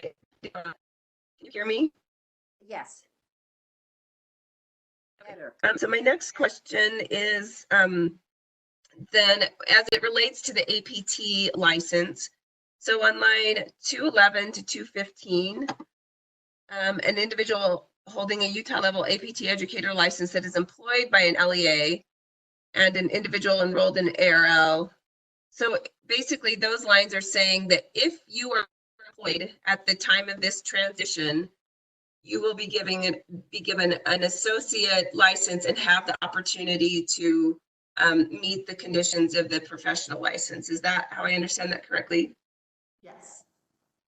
Okay, so then on, so then if a APT license I think holder. the rule says they'll be given a professional license. I was looking at the APT rule yesterday.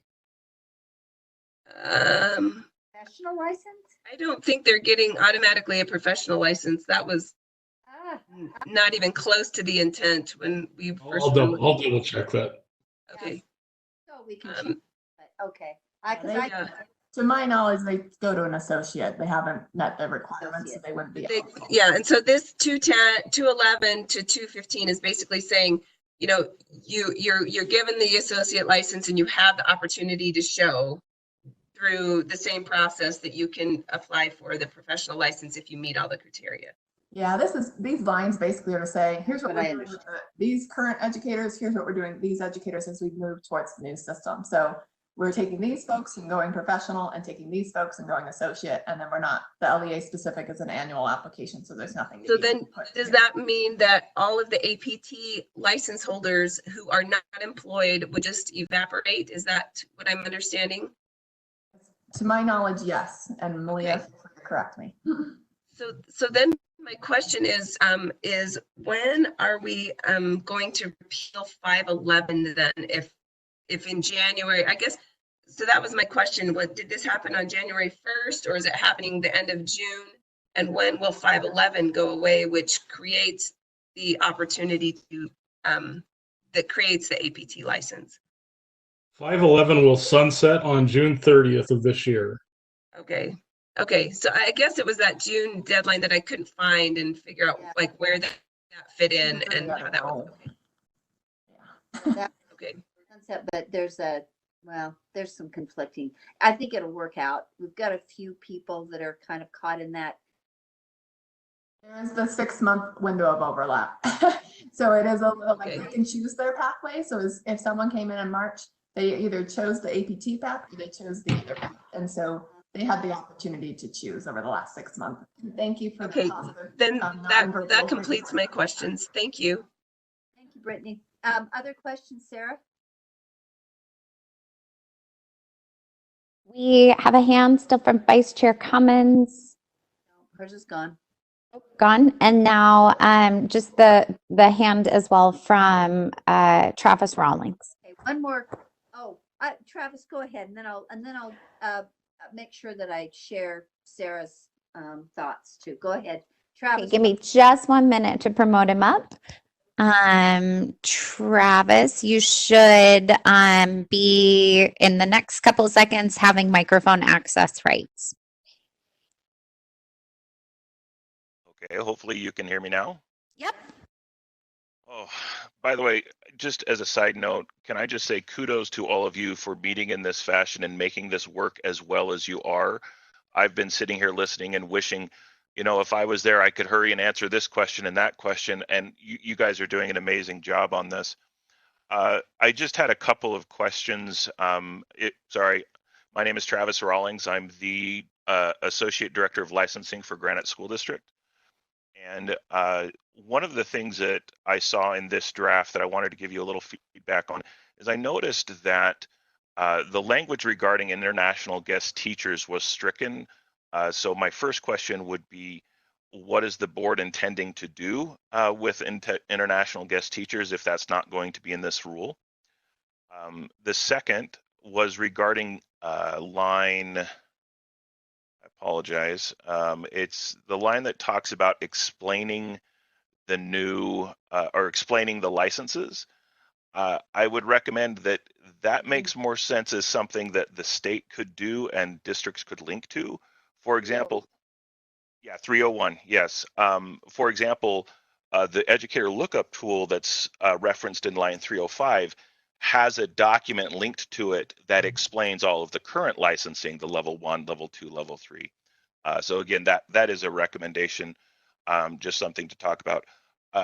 The one thing I did want to mention regarding board member Cummings' question on 128 to 133, I'm very concerned that some intent has been lost here. There is language in R277-309 that talks about that if you have a professional license, if you've met the criteria for an associate license that we've established and not the test, you could still get the associate license and then take the test a little later. The intent of this change originally was to pull that language over into this rule because it made more sense here. But as it's been transitioned, board member Cummings was absolutely correct. That intention has been lost. So I would recommend that the board take a look at that language in 309 and compare it to this to see how they best feel that should be resolved. Regarding lines 195 and 200, and I'll be done in just a moment, Madam Chair. Oh, I can stop. I can stop. Well, I just want to make sure we're understanding. What was the lines that you were just talking about? Was that where the end of it went to the options between an existing content test versus? Yes. Okay, so that was 128 to 133. and that was, and you were suggesting that oh no, 128 to 133. Oh yes, so you were suggesting that you did, at least you believe the initial intent was to make it a complete choice and not make it subject to whether a test was available or not. Correct. And this is paired with the other section that board member Cummings pointed out, where it talked about passing the test for the professional. This was saying to get the associate, you have multiple ways to get there, but to get the professional, and this is line 195 to 200, but to get the professional, you have to pass the test or have the major, which was what was in the associate. So that whole just having the little bits of competencies that was enough to start doesn't, finish you off. That was what. And again, purpose is not my place, but if you want to compare this language to the language you've already adopted in 309, I think you'll see what I'm talking about. I understand what you're saying. Let us process that. What was your next? And you had one more thought. I just had, I hate this, 2 questions to clarify what Ben was talking about. The APT and ARL licenses will transition to associate, but they'll be able to get to professional by completing their old plan. That's what Ben was thinking of. Oh. So if I'm I can complete my old plan to get to professional. I don't have to meet these new requirements. And then to Board Member Cummings' questions about APT, the board rule directed the superintendent to discontinue accepting APT applications on November 1st. So anyone who is currently on APT and employed, they'll be transitioned, but no one has been able to apply for an APT license since November 1st. And so now they'll be applying for associate because that process is existing now. That's all the comment I had on this. Thank you for letting me participate. I greatly appreciate it. Thank you. Thank you very much, Travis. So Brittany, with that information about if it's required or available on lane 1, or it was 131, I think, 133. Do you feel strongly, or do you want to just leave it as it is? I don't know that I think we should leave it as it is for now, but I do think that comparison that Travis mentioned would be important, and if we need to bring it back or to make sure that we're all on the same page as far as what is it that we're trying to require and what are these competencies that we're talking about, because I think it's, I think an important context are the competencies that haven't even been discussed or developed, and the process for endorsement hasn't been discussed. And so I think it's just kind of hard to really, at least for me, to wrap my head around what it is that we're requiring for that promotion to a professional license. And so it's just making sure that we're very conscientious of that as we move forward into these other conversations.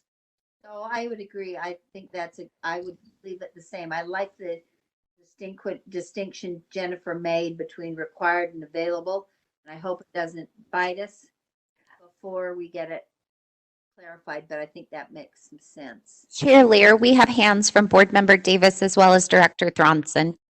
Okay, please go ahead. Cindy, please go ahead, and then Jennifer. Thank you. Chair, I have a follow-up question for Travis Rollins, if he's still on the line. And then I have 2 just comments about the rule and then one kind of caveat at the end. Do you want me to tackle all those now, or do you want me to just hit the first and then come back to me? Let's hear from Travis. Hear your interchange with Travis. Let me get out Sarah's thoughts, because that might pose further questions. And then Cindy, I would love to hear your general comments.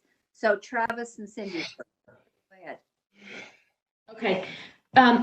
Travis, this is something I've been trying to wrap my head around based on my understandings of discussions for the last few years with our licensing department. But you said something when you were talking about the APT licenses. APT and ARL will transition to associate licenses, but then we'll have to complete their plan that they started with their superintendents. You said APT and employed. So I just want to make sure I'm understanding. If a person who had an APT license, who at some point was employed but is no longer employed, then they don't stay in the Cactus system as a licensed educator that will automatically transition to the new license. Is that correct? That is correct. The operational system is, if you have an APT on June 30th and you're not employed, your license will expire that day, and so it will be gone. So can I follow up, Chair? Please. Yes. So when I have read the rule on the old rule on the APT license, it says it gives the criteria to apply for APT, but it says the superintendent may accept an application based on this criteria and employment in an LEA. So if a person applies for an APT license and is employed by the LEA, but then gets fired or whatever, does that make the license immaterial, or does the license still exist outside of the employment? That's what I'm trying to figure out, because I thought all of these were just going to go away in 2 months. But what you're saying is they're actually going to stay and then potentially transition. Travis? That was not the intent of what we were doing. When I say it expires and it will no longer exist. I mean, we will have records of licensing from previous years. You know, we'll have record that someone had a level 2 license in 1994, but functionally that license won't exist in the new system anymore unless we've transitioned them to professional. So I guess it's a hard question to answer, but the intent is no, that if they were not employed, they're just starting over with associate. That was always the intent. But, okay, so no employment, no APT license. They sort of have to go together. I have the same question. Let me just make sure I understand. But there is kind of a middle ground where if an APT person signed up last September and with a year's plan to become something else, I don't know what it would have transitioned to then, and he's still working on that. He does have a license. He does have a continuing license. He works through that plan. Would that not be?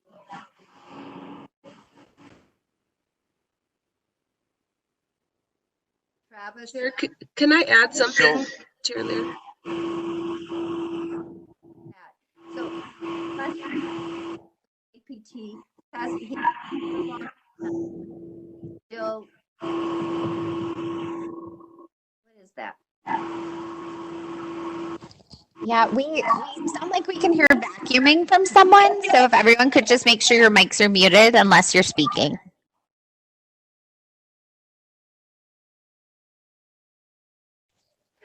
Okay, should I answer now? Well, so one second. So Chair Lear, you are now muted, so I didn't hear what you just said.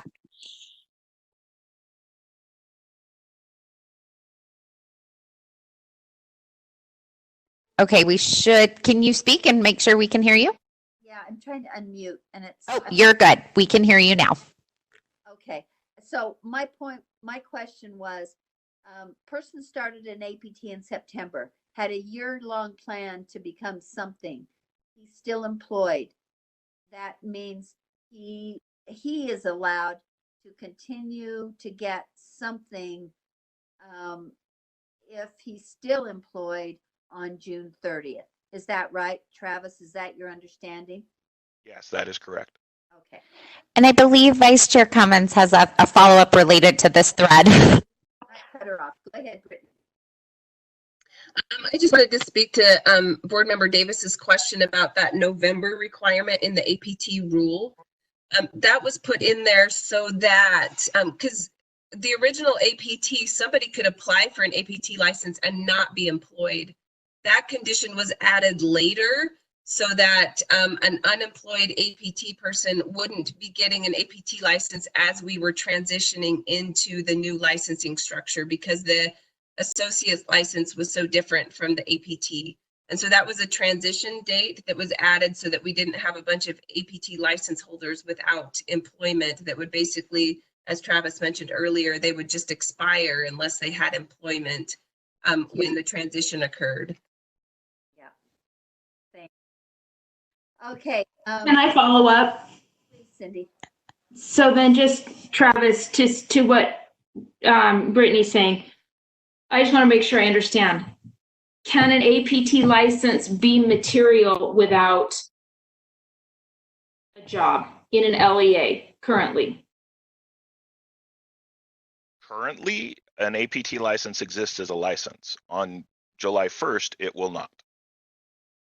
Okay, and so it doesn't need employment to be a license. You can have an APT license with no employment currently. Currently, yes. No, okay, that's what. Wow, I did not understand. That's what I need to know. Thank you. not, I think there was other language in the other rule that says still, when an APT licensee loses his employment, the license ends. So we have No. hands from, sorry, 1 second. We have hands from Vice Chair Cummins, Board Member Davis, as well as Director Thompson. I'll let that go for now. Never mind, Travis. I'll let that go. I'm done. Thronson, Jennifer. And then Thank you, Cindy. Chair. So just with respect to clarifying a couple things, the guest teacher part, we are updating that rule in the next month or two to just be focused in the one that is the international guest teacher rule. So those amendments will come in that specific rule rather than including them in this one. And then the explanation of types that Travis referenced, we are planning on giving sample language. I think we discussed this in preparation for this meeting to the LEAs that they could use, but they could also amend it as they see fit. So we will provide a model is the anticipation of that. So if we want to change the draft language, we can, but staff does plan on providing a model. Thank you. Cindy.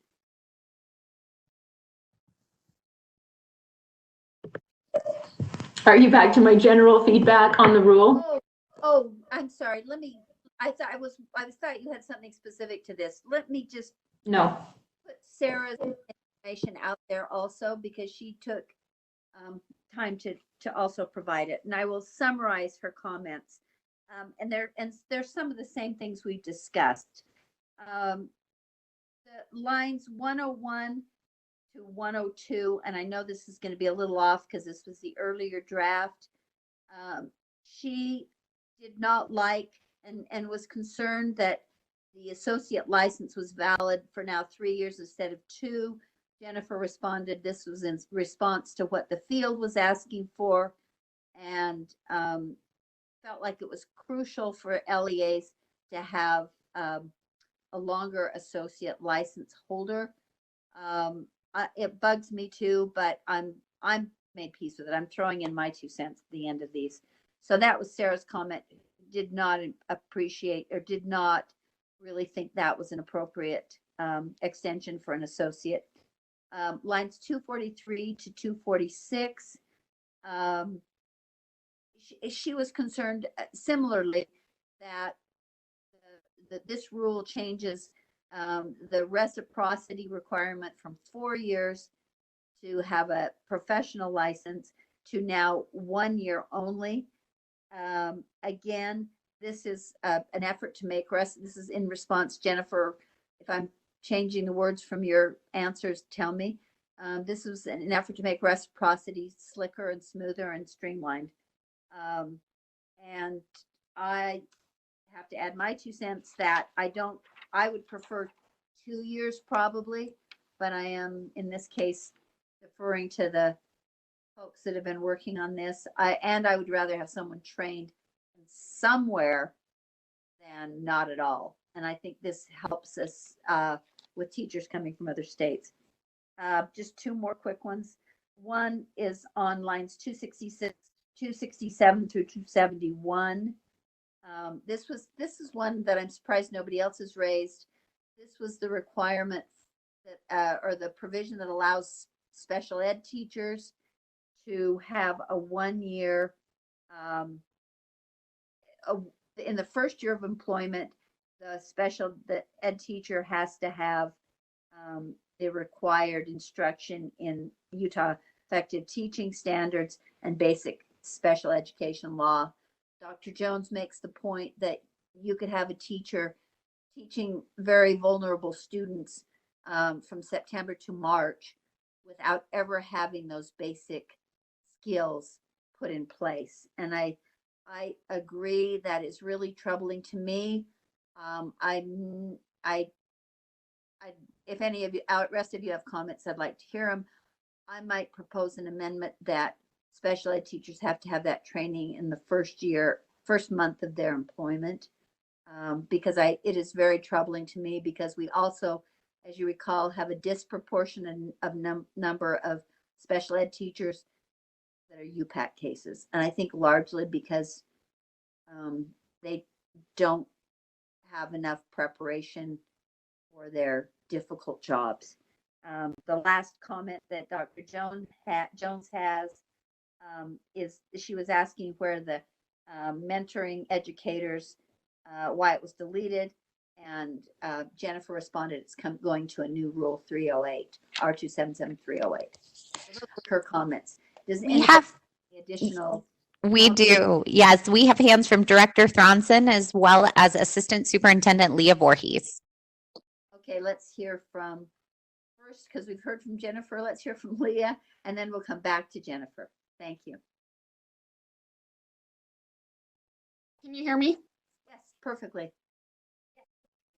Thank you. This is Assistant Superintendent Leah Voorhees. Part of my role is State Director of Special Education. So, Chair Lear, we agree with your concern that you just brought up and that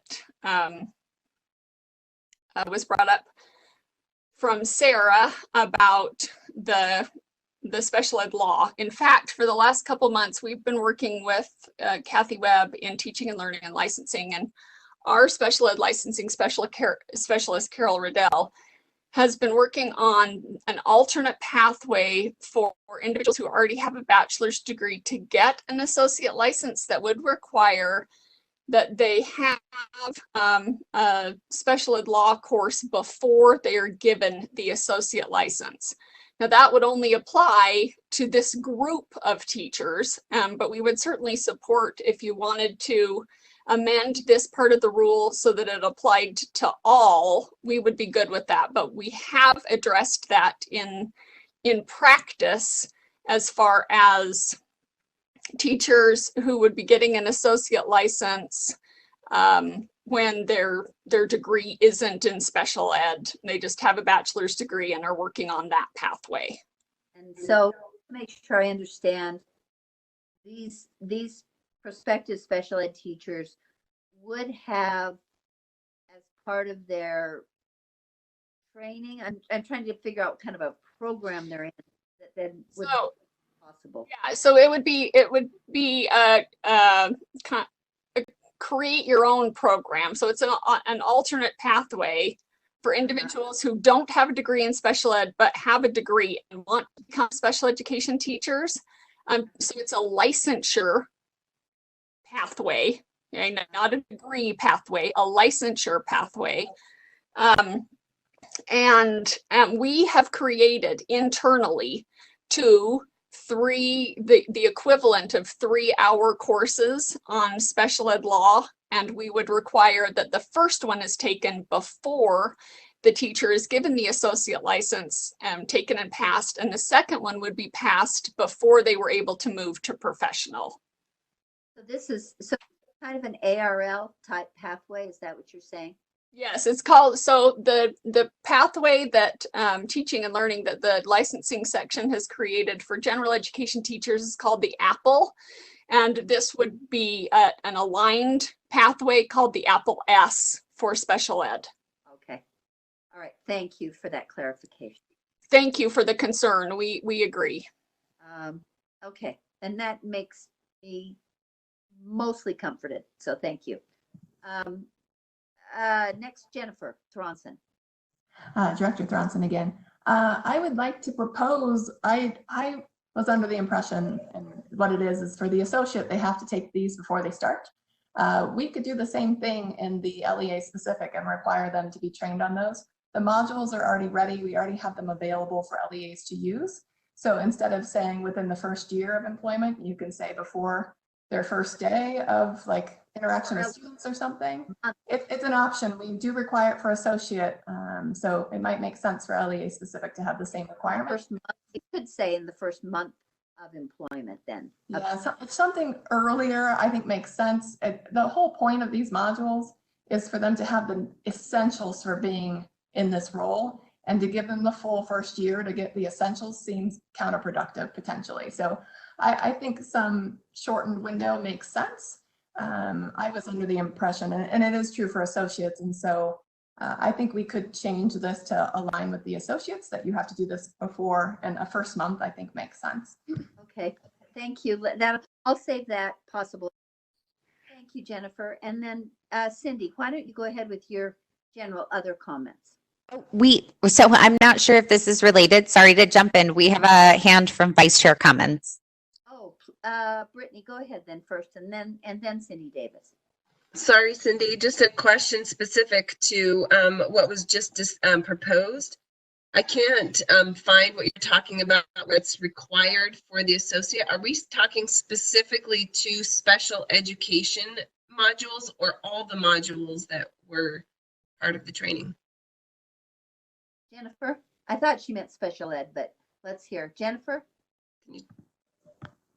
Yeah, I think special ed would be one from a law perspective that they should have. The other ones, they would be highly beneficial, but not necessarily like, if you don't have educator ethics, hopefully you have ethics anyway, but it's not as critical as knowing what the law requires in terms of serving special education students, as most teachers would be serving that population. So my question, is it currently in the rule that, because you said it's currently exists for the associate, and I'm trying to see what are you referring to in the rule?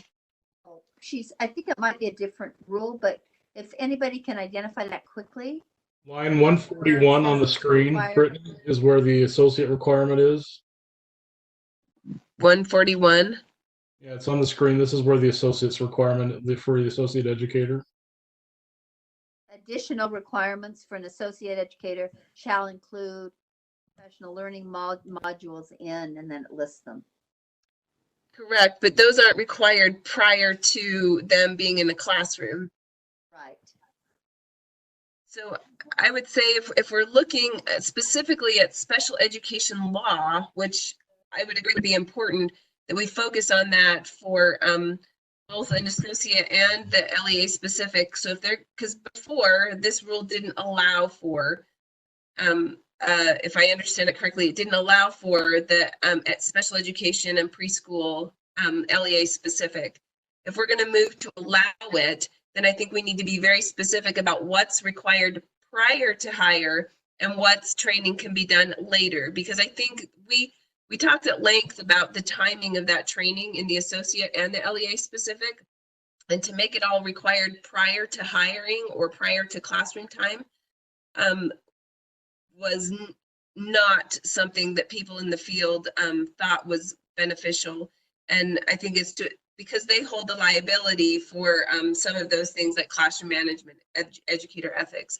But when we get down to special education law, it's being very specific. So if we're worried about certain programs for special education teachers on an LEA specific or an associate, then I think we added in very specifically, not generally like what is in the rest of the rule for the associate license. I like it. So then we would go to the lines that have that had those additions. For special ed, it said in the first year, right, on line 281, may not be renewed for a license and may not be renewed for a license in special education or preschool. So may only be issued for one school year. But those aren't the lines that say, oh, I thought I was thinking of something else. Looking at line. It's got back to or maybe it's down. Yeah, right there.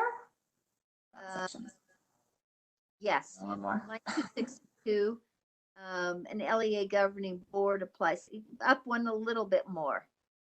Up a little bit. No, back 281. Okay, 265. Yeah, about that 265. I'm sorry, my other screen's not showing. So it says, you see one more, couple of lines more, little 259, 258, and you go, okay, yeah, just down a little bit more. Oh, I can just move Sarah's face. So, as established and aligned with the standards in 530, criteria for employing educators with LEA specific licenses and compliance with all requirements of this rule.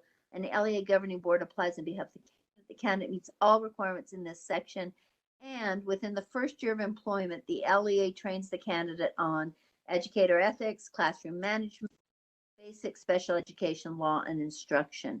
And so, correct. And so these are all required within the first year for all general teachers, because the rule originally excluded special education or preschool education. And so it was just for a general teacher to get basic special education law, like how should I be interacting with an IEP team, et cetera. And so it wasn't meant to be special education law for a special education instructor.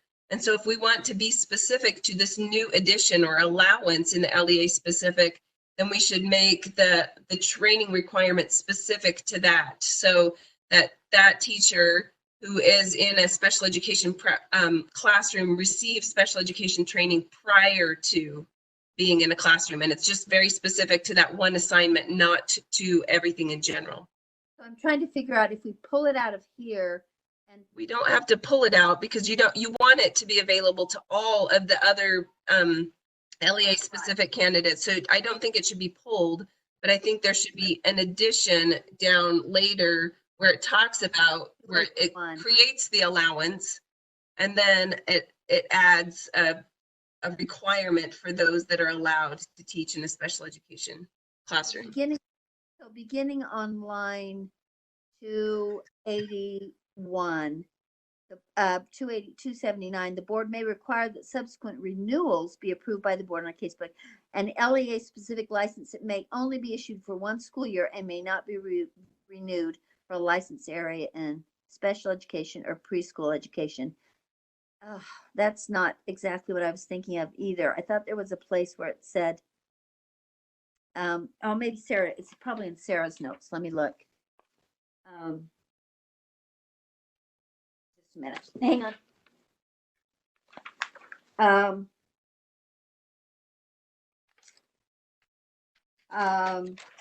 So this was lines 267 to 271. 267. I'm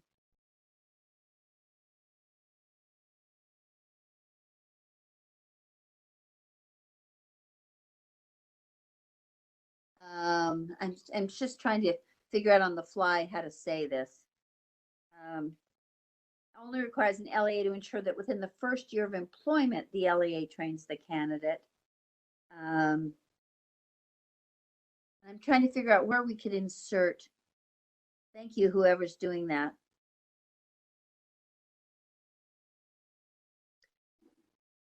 Can I insert a thought? Yes, or prior to the first day of employment is what I was more thinking. But go ahead, Brittany. Okay. I think we ought to be cautious about all of the training when what we're trying to focus on is their special education training. So what's available for these because these are different. They were not allowed at one point, but now we're trying to allow it. What's different about them? And what is the difference between what we would require of them? Not that it be all of that. That they receive special education training prior to the first day of employment. Yes. So we would just add that. If an LEA grants a license area, this is line 285. If an LEA grants a license area of concentration under this subsection, the LEA shall provide special education training required in subsection 1. You got to get the section prior to the first day of employment. What about that? Well, my concern is that the special education training required in subsection 1 was more basic. It was for a general ed teacher to it was very much basic. And so if we are going to allow this to occur, does this particular one need more training than the basic? Do they need to understand how special education law applies to them in a special education classroom, not in a general classroom? And Chair, we have hands from Dr. Voorhees as well as Board Member Davis. Okay, let's hear first. Holding that thought, Brittany, let's hear from Leah and then Cindy. Go ahead, Leah. Assistant Superintendent Leah Voorhees, thank you. So I agree, Vice Chair Cummins, that prior to the first day of employment is a good addition. I think what you're trying to get at is that, like the course that I was talking about that we have internally created, the 3-hour special education law course. So the training required in subsection 1, all very good. Those are like, what teaching and learning has available, licensing has available now is modules that are about an hour and a half to go through. But what I think you're talking about is more what we have created in the special education section, which is the 2 courses I talked about that were equivalent of 2 3-hour special ed law courses. And we would recommend requiring that the first of the 2 courses is done prior to the first day of employment, and then the other one is finished within that first year. And actually, you wouldn't even need to write about the second one in this section of the rule, because in order for a person to move off, because the LEA specific is only good in special education for 1 year. So in order to move to any different kind of license, they would have to have finished the other one. Okay, thank you. Is that helpful? I like that language. Would you speak, Cindy? Yes, it's helpful to me. Cindy, do you have something to add?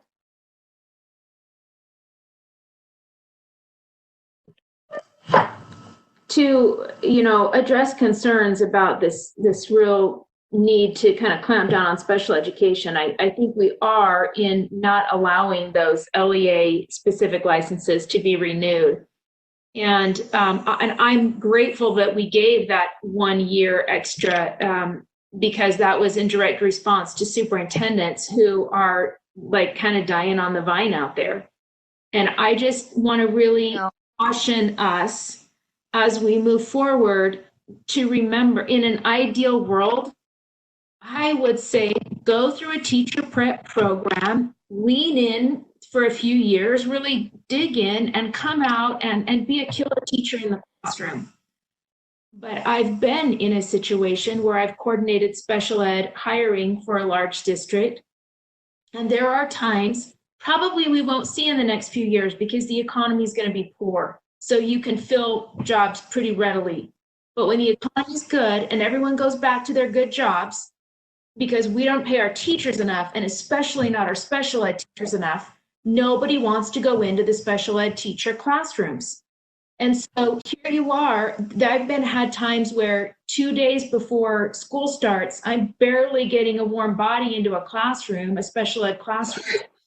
And those people are dealing with, contract signings and principal trainings and district trainings and HR fingerprinting, just everything that has to go on before they get into the classroom. So I want to be a little bit careful as we all philosophically completely agree that we need great trained folks in our special ed classrooms and in all of our classrooms. I want us to be very cognizant about what's really happening where the rubber meets the road and understand the reason why we added that year, a bit of flexibility, is for these LEAs to try to get their feet on the ground with the special educators. I 100% agree with Dr. Voorhees as far as the training prior to, if I understand the legal training to be 2 to 3 actual hours and not 3 credit hour course prior first training. It's the first. And okay. So in light of all of that, which I was also thinking about too, you still think it's doable to change the language the way it's on the screen? Is that unrealistic, or do you feel good about that? I mean, could we at least give them like the first week? These people are like taking a fire hydrant. If they're high, I go back to school starts.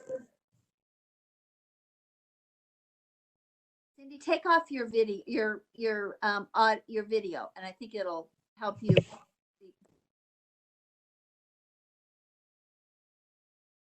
Did you hear what I said of possibly giving them a week instead of a day? Because some of these people are hired the day before school starts, in particular. I think that I would say within the first month of employment, which is again but I think more realistic. Not to, so we don't contradict why we made the change. So there, I would propose that. I'll make that amendment later, but I just want to make sure you're basically comfortable. I think. Can I follow up? Yes, please. And then I guess it would be nice to hear from Dr. Voorhees again.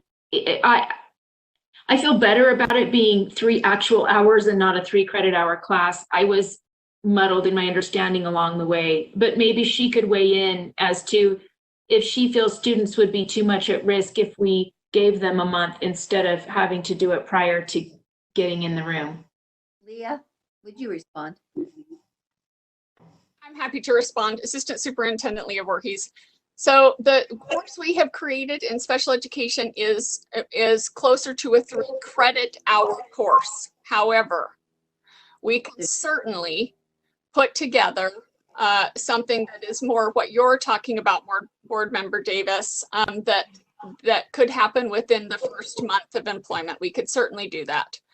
And we would be happy to do that. I think that's reasonable. I do think that those other modules, the way that I think it was probably Ben who had the language written before that those other modules would also be done, it would be worth adding that part back in so that those other 4 modules were also done. But if you're good with having those done within the first year, yes, fine. But this license is only for 1 year. So I think it's realistic in terms of what LEAs need. So I don't like it, but I think if we try to force all of that in the first month, it just won't happen anyway. Get overwhelming. Yeah, we're happy to make this work. So I apologize, Cindy. I spoke quickly to say it was 3 clock hours. It's more similar. It was more similar to 3 credit hours, but Leah is now saying they can put something together that is more like the 3 hour variety. Cindy, would you like to give the rest of your comments, which I've put up? Sure. So that really had to do with one of my comments. And then I just wanted to say that I know a concern has been expressed about the 3 years to move to a professional license. And again, in my personal paradigm, I'd rather have people just licensed the kind of traditional way before they start. However, if we are going to place a burden on the LEA to do a lot of this training in these alternative pathways, we also have to consider their input on how fast they can get up to speed and up and running, and they feel like they can implement all this. I mean, we're basically asking them to help train in lieu of a university experience. And if they're going to do it and it's going to be quality, they are saying they need 3 years instead of 2. So I hear both sides of the coin, and I actually agree with both sides. But from the person who has to implement it, I think we need to be careful and probably leave that in. You'd like to leave it at 2, not 3? No, 3. I think we need to leave it at 3 because the ones who are implementing the training have asked for 3. On line 104. I believe so. I don't remember the line number. Yeah, it is 104. May only an associate license as less than 3 years. 101 to 104, 105. Yeah. I don't love any of it either, but if we're going to ask the LEAs to do it, I think we need to listen to them as to what they think is feasible in their time frame. I see, and I guess my druthers would be to have them make these people LEA specific license holders, I think, and then it's their responsibility, not the state body that is, I feel like being cornered into giving a license when a license has not been earned is my challenge. I'm verbalizing that. Can I follow up before my last point? Yes. I mean, I do hear what you are saying, but to their point, they are saying if you want it to be quality, if you want it to be more quality, they need 3 years to do it. Again, I'm just trying to share what I've heard from the superintendents. I do get both sides of the coin. Last point is, and I mentioned this to Jennifer, Dr. Thronson also, and she said that we may be looking at some alternative ways to show competency in content area. But it's really important to point out, if we move forward and we keep the cactus as our competency content tests, which we do now, I think it's really important to point out that in general, nationwide, there's like a 40-something% pass rate of these cactus tests. There is something going on with the tests, and I don't think it's because our folks are less intelligent than the other licensing test areas like nursing and others that have like 80% pass rates. Additionally, with these cactus tests, an educator can not pass one section and have to retake the whole thing again. And it's actually cheaper for them to pay for all of the sections than to just pay for maybe 2 sections that they've missed. It's really an odd setup, and there is national data that I find concerning. And I know that we don't have other things right now, but I just want it on public record that we are aware, and that as we move forward, we really are going to try to look at what we could do to mitigate some of those concerns. Chair, Dr. Thronson has a point of clarification. Thank you, Jennifer, please. Jennifer, go ahead. I was just clarifying for Board Member Davis, it's Praxis is the test we've been using. It's a chat box required comment, sorry. Jennifer, thank you. After yesterday and today, my brain is mush. I was talking about cactus in my 2 previous comments, and I am absolutely talking about Praxis. Thank you. I knew what you meant. Okay. Any other comments? Cindy, did you finish what you'd like to say? I'm done. Thank you. Thank you. Any other comments, Sarah? I am not seeing any hands. Oh my gosh, thank heavens. Okay. I'd like to propose one amendment, and that is the amendment on special ed language on, you can take us back there, Ben. My brain has deserted me too. 181, was it? 285 through 287, is that what you're talking about? Yes, not yes, only it's 281 through, no, not that one. Yes, yes, it is 285 through 287. So I'd like to propose an amendment that the committee makes the addition of lines 285 through 287 to say, if an LEA grants a license area of concentration under this subsection 6, the LEA shall provide special education law training recommended by the superintendent within the first month of the,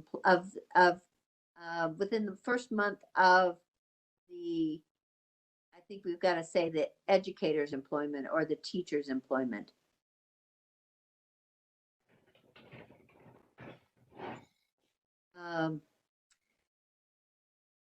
That's my motion.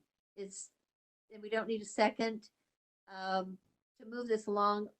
All in favor? Is there any discussion to that? Is that close enough to what we're getting at?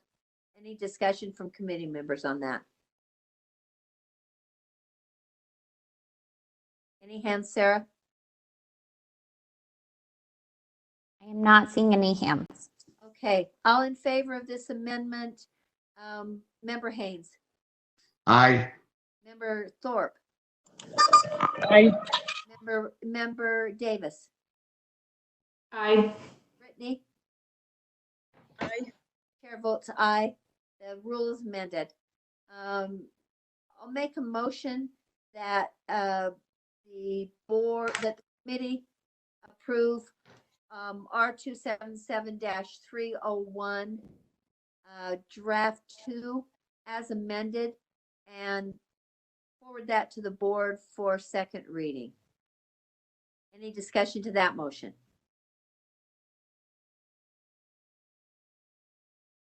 Nothing, Sarah? There are no hands at this time. All in favor, Member Hunt, Member Haynes, Aye. Member Thorpe, Aye. Member Davis, Aye. Cummins, Aye. chair votes aye. That rule is in the rearview mirror behind us. Thank you. Moving to the next item. What time are we? Yes. So we have, this meeting is scheduled to end at 2:30. I think we could probably go until as late as 2:45 at the latest. Okay. I do want to talk about maybe a couple of the rules that might be more urgent than others. One, for example, is item 10, R277603, the Autism Awareness Restricted Account. That is one that I think our special ed staff are anxious about. And then maybe Jennifer, you could look at the remaining licensing rules. I know they're always urgent and for programming, but if you could let us know if there are certain ones that are more urgent than others. I would recommend, Board Member Lear, that we move to 10 first, just to make sure we get that done this month, and then go back to the top of the agenda, if that's okay with you. Yes, that's great. And we have a clarification that 2:45 p.m. is the latest this committee can go. Thank you very much. So we'll go to, my items are numbered differently, but we'll go to item 2. I've got 2.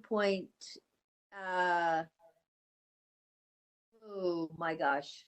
I'm trying to look at, can you put up the agenda that you're reading? Sorry, it's 2.10. It is 2.10. Okay, so it's 2.10. That makes sense to me. Let's address that first. This would be action on R277-603, Autism Awareness, Restricted Account Distribution. Ben, would you please give us a brief introduction? And then this is a very simple change. If you look on the screen, the only change on this is on line 30 and 31, changing the deadline for the superintendent to announce availability of the Autism Awareness Funds from March to May 15th. So that's the only thing they're asking for there. board members, do you have any questions for Mr. Rasmussen or others on that change?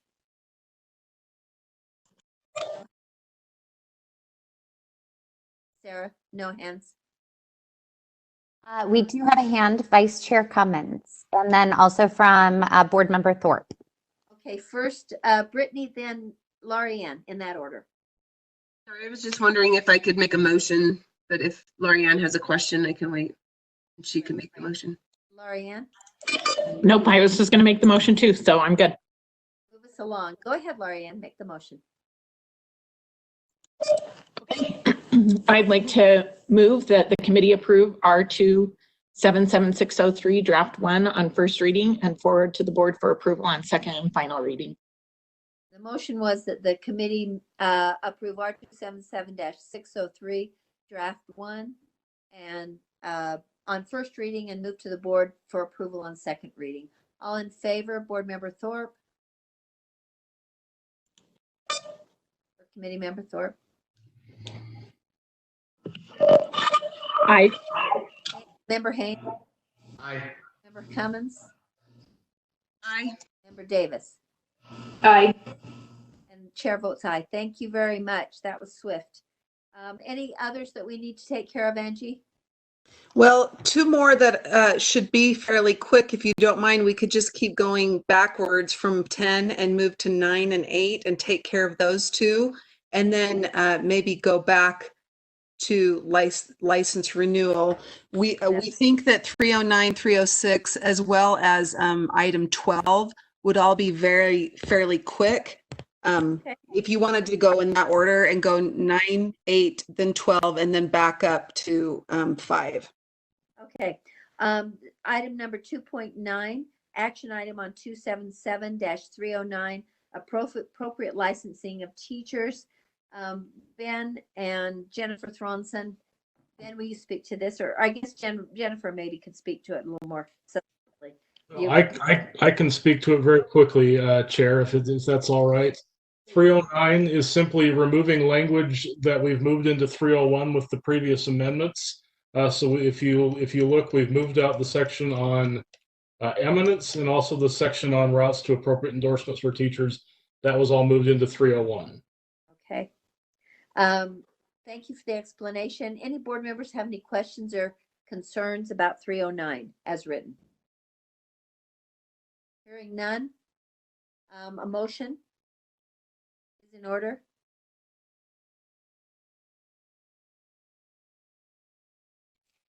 I can make the motion. Please, Brittany.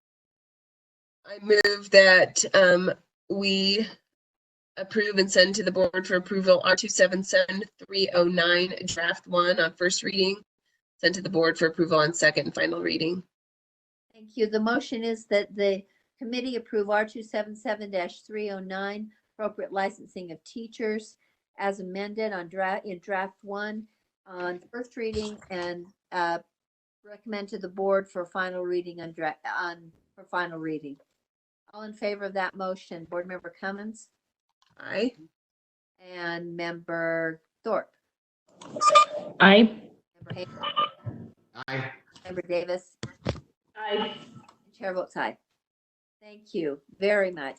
Item number 2.8. This is an action item on R277-306, educator preparation programs for school psychologists, audiologists, speech language pathologists, speech language technicians, and counselors. Ben, would you like to explain that? So the only change in 306 is to the section on school counselor preparation programs, Chair. You can see the changes on lines 104 through 110. I've got those up on the screen, and I think that Malia is available to answer if you have any questions about what they're trying to do here.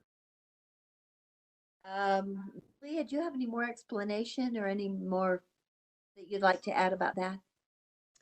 Yeah, the counseling staff were looking for more flexibility to recruit and have more school counselors. So it's allowing for a master's degree outside of the field, specifically school counseling, but also related to the field. Okay, thank you. Board members, any questions on R277-306? No hands at this time. Okay, then I'll accept a motion.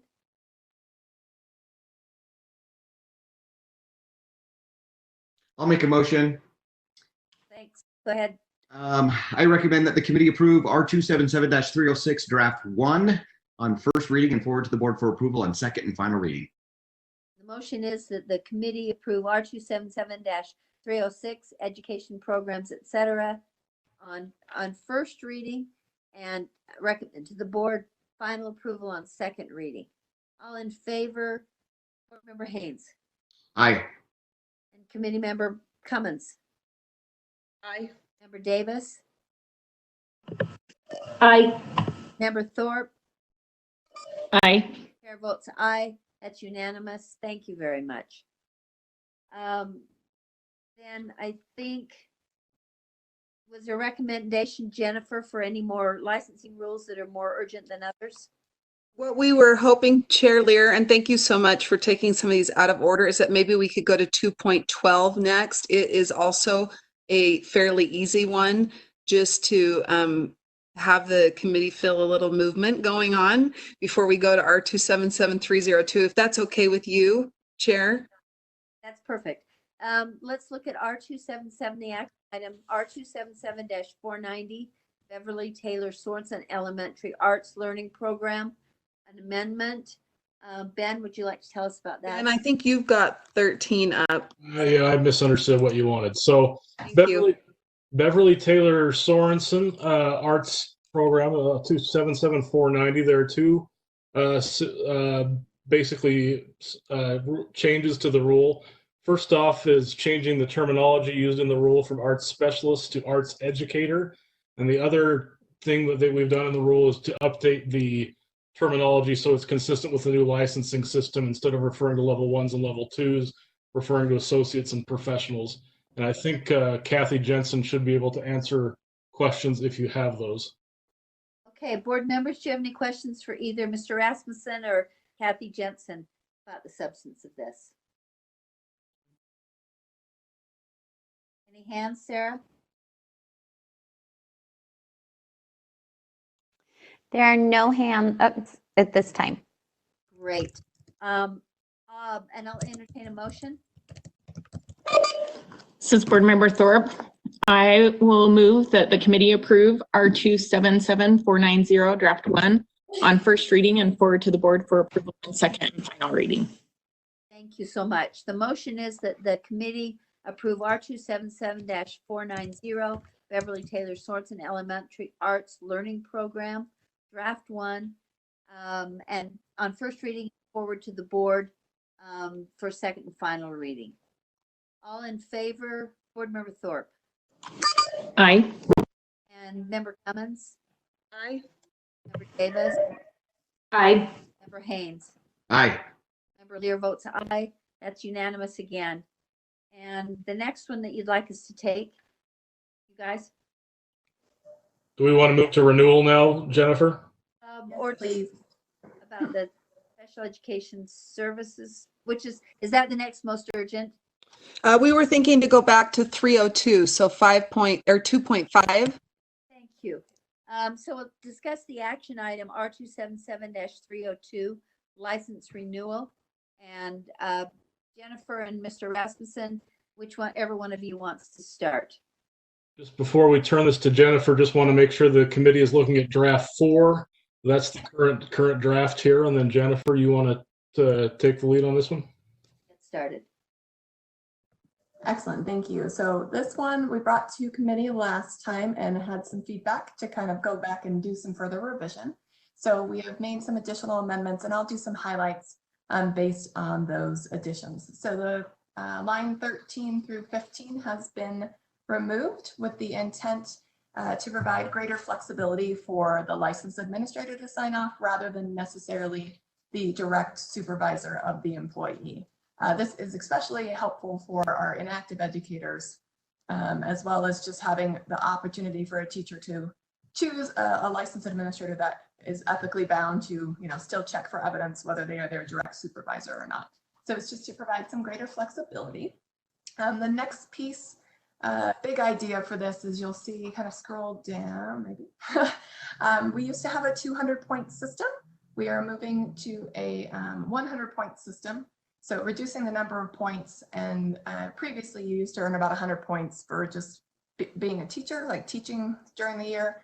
So we've just removed that and really focused on the professional learning, which is the intent of teacher renewal. So you'll see that in line 68, we moved that up just a little bit to be more clear about, how many points are required. And so the following sections, if we want to scroll down, really just relate to what you have to do in terms of background check and those types of things to stay an active educator. We do have some increased flexibility in the rule for those that are inactive, which just basically means they don't have a teaching assignment at this time to earn renewal points. And so we've got here in this section, we went over last time, so I'm not going to worry too much about that in terms of the superintendent. We'll have a model policy and some of those things to help support the field.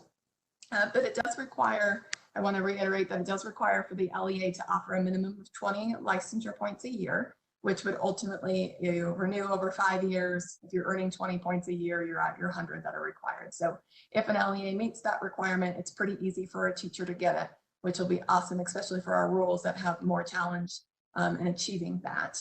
And we did broaden the definition. So you're going to see a lot of changes, and I think it's section 8 or 7, of how we simplified this. So before, in the version you saw last time, there were 10 different categories that you could earn renewal points in.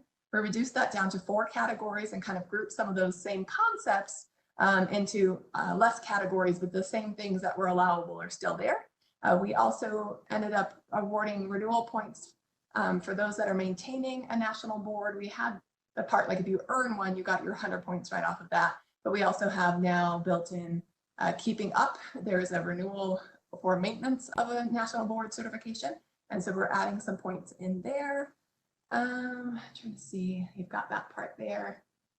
We are also, one thing that we added are 10 renewal points for a teacher who has been deemed highly effective. So every year that they earn a highly effective evaluation, they could potentially earn 10 points for that if they so choose to kind of earn, like write that as theirs. Go ahead and scroll a little bit more, Ben. These are all just the options that you can employ in. And then kind of a big deal. The only other thing that's new, I think, is around trying to give some recognition to level 3 teachers that have level 3 license. Not level 3 teachers, but teachers with a level 3 license. Since that's going away, there was some stakeholder input that suggested maybe we could give some recognition through giving some points for this initial relicensure. It would only happen this first time that they renew in the next 5 years, but they would get 25 points to kind of give us, allow the board to give them recognition for their advanced license that we no longer will have moving forward, that everyone will either have that associate or professional or LEA specific. And so just to kind of give some recognition for that. Those are kind of the major changes since the last time we engaged in this work. It looks like a lot, but it's really just taking what we had before and simplifying the process. There is a minimum requirement that if you're an active educator, you need to earn points in 2 categories. If you're an inactive educator, you can earn them in 1 or more. We tried to really allow greater flexibility because it's more challenging for our inactive educators to stay active in terms of their renewal than it is for our currently practicing teachers. So you'll see that as kind of the difference between the activities are all permissible to both groups, but the kind of participation in the categories that we have are different given the ease of access and opportunity. And I just have to add, thank you, Jennifer. And I have to add, even though we're short on time, a huge shout out to Jennifer for listening to me at great length about my concerns, but also listening to a number of stakeholders, retired educators, current educators. Travis Rawlings, from his new position, gave us considerable feedback, and we made some changes Jennifer made some changes at the last couple of days. Thank you for Travis's feedback. I really, really think she's done a great job of listening to current educators, formerly active educators, and come back, I think, with a better solution. It's not as simple as I maybe would have liked, or just personally, but it's simpler than it was. So with that, any questions from board members? Vice Chair Cummins has a question. Brittany, please. Yeah, I have several if that's okay. I'll try to hurry. Okay, lines 16 through 28. Is this meant, or excuse me, through 26, is this meant to be exclusive list, or are there options? Is this just it can include, but an administrator could decide on others? It's non-exclusive. Okay, thank you. Illustrative. Thank you. Next, Brittany. Okay, 59. Professional service means service in a local, state, or national government or professional education association leadership role. What are we defining as a leadership role? Jennifer? Yeah, being like on the actual board of those organizations. Okay. Example. It would be like a UNISERV director. It could be an NEA or a UEA. Heidi Matthews, for instance, who's a licensed teacher, but it also could be a UNISERV director. I think it's intended to be pretty broad. But it's not limited to association, right? It's local government or state, national government, correct? Yeah, so think of Senator Reeby. Okay. Benefit. Okay, thank you. Line 65 to 67. Okay, so my question, there's a couple lines. So my question is is that somebody with an expired license, it looks like they have two options from what I'm reading on these lines and then 89 to 91, is that if you have an expired license but didn't have any experience, you are required to go through the return to licensing. So you'd have to get a job to get your license renewed. Is that correct? No, and which lines are you referring to?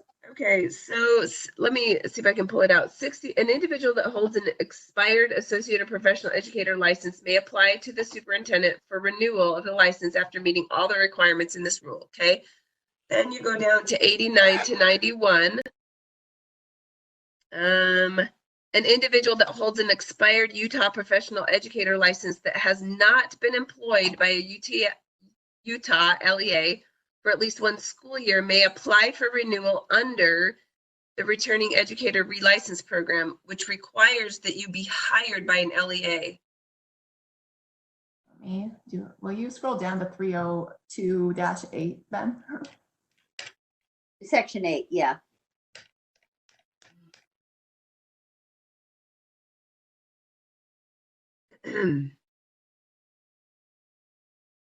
Yeah. So then, and so in that, an individual utilizing this shall hold a position in a Utah LEA requiring. So I'm just wondering, was that intentional that those people who didn't have kind of fit into that area wouldn't be able to renew their license without a job? Great question.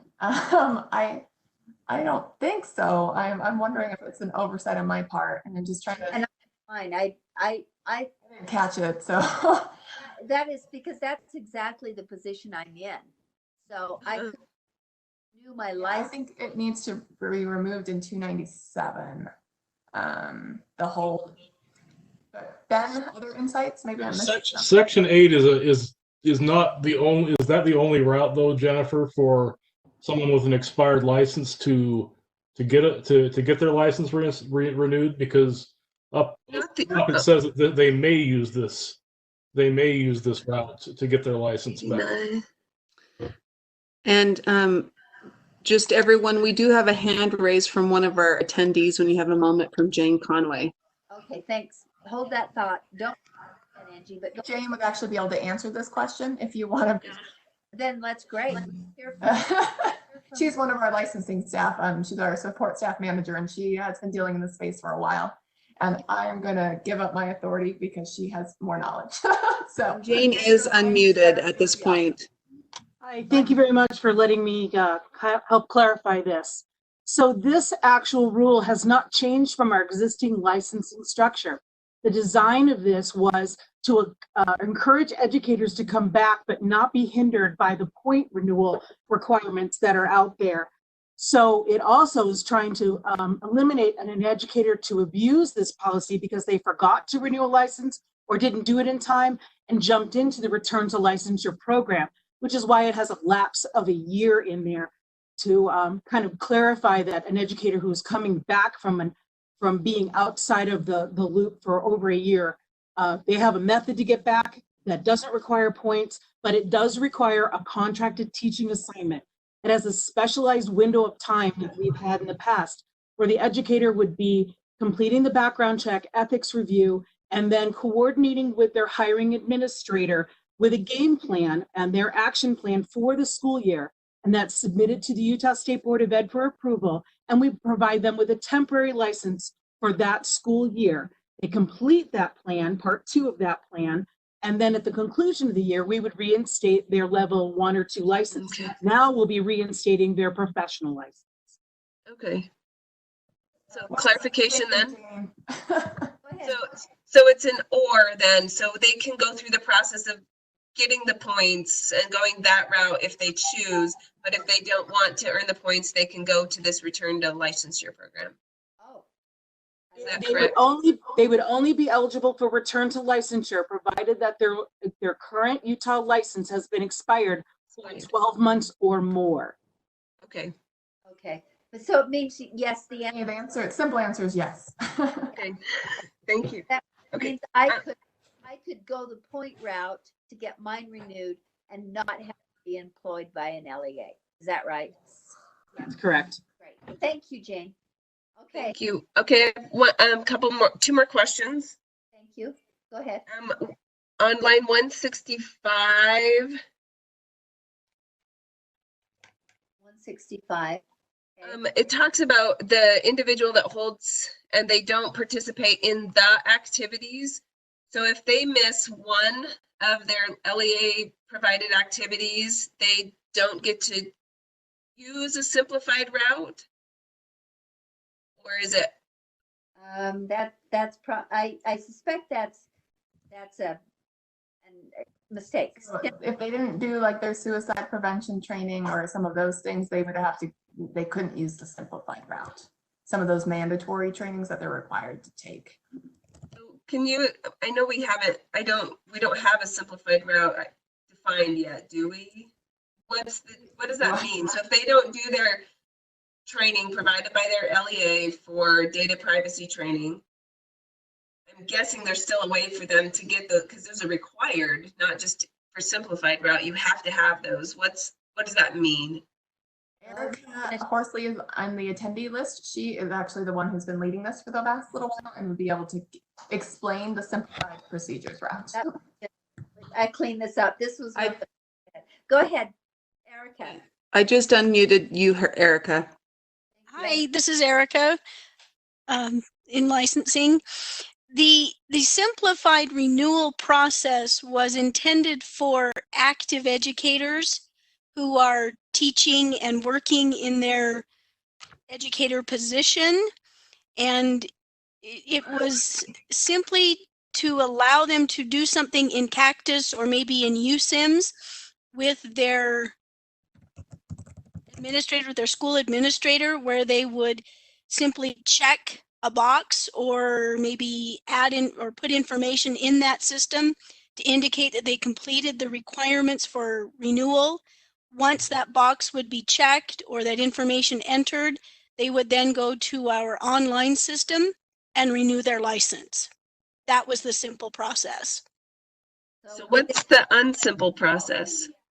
The unsimple or the long process was for inactive educators where they would use our renewal form that we have available, where they would document or itemize the activities that they did to renew their license. And that would either be kept by them for a period of 12 months so that they have that information.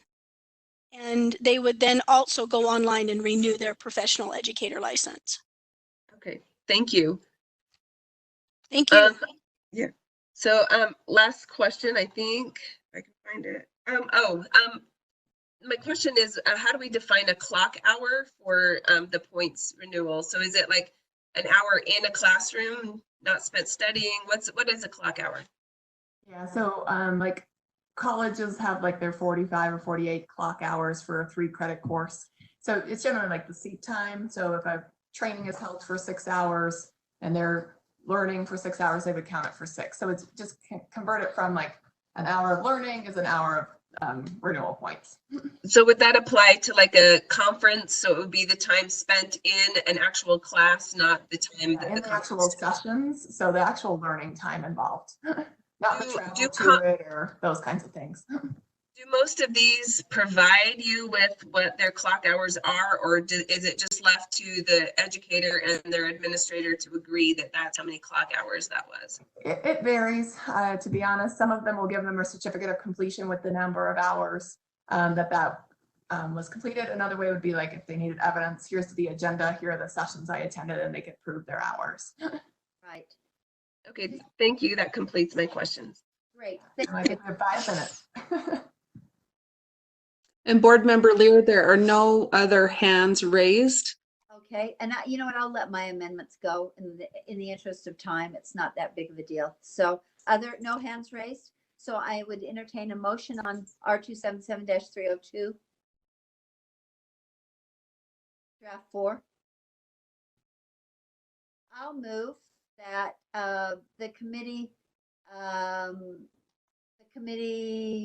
accept approve R277-302 draft 4, and recommend it to the board, and draft 4 on first reading and recommend it to the full board on second and final reading. So that's the motion, and I want to have everybody understand the motion. Any further final discussion? Then we'll vote. All in favor? Member Cummins? Aye. Member Davis?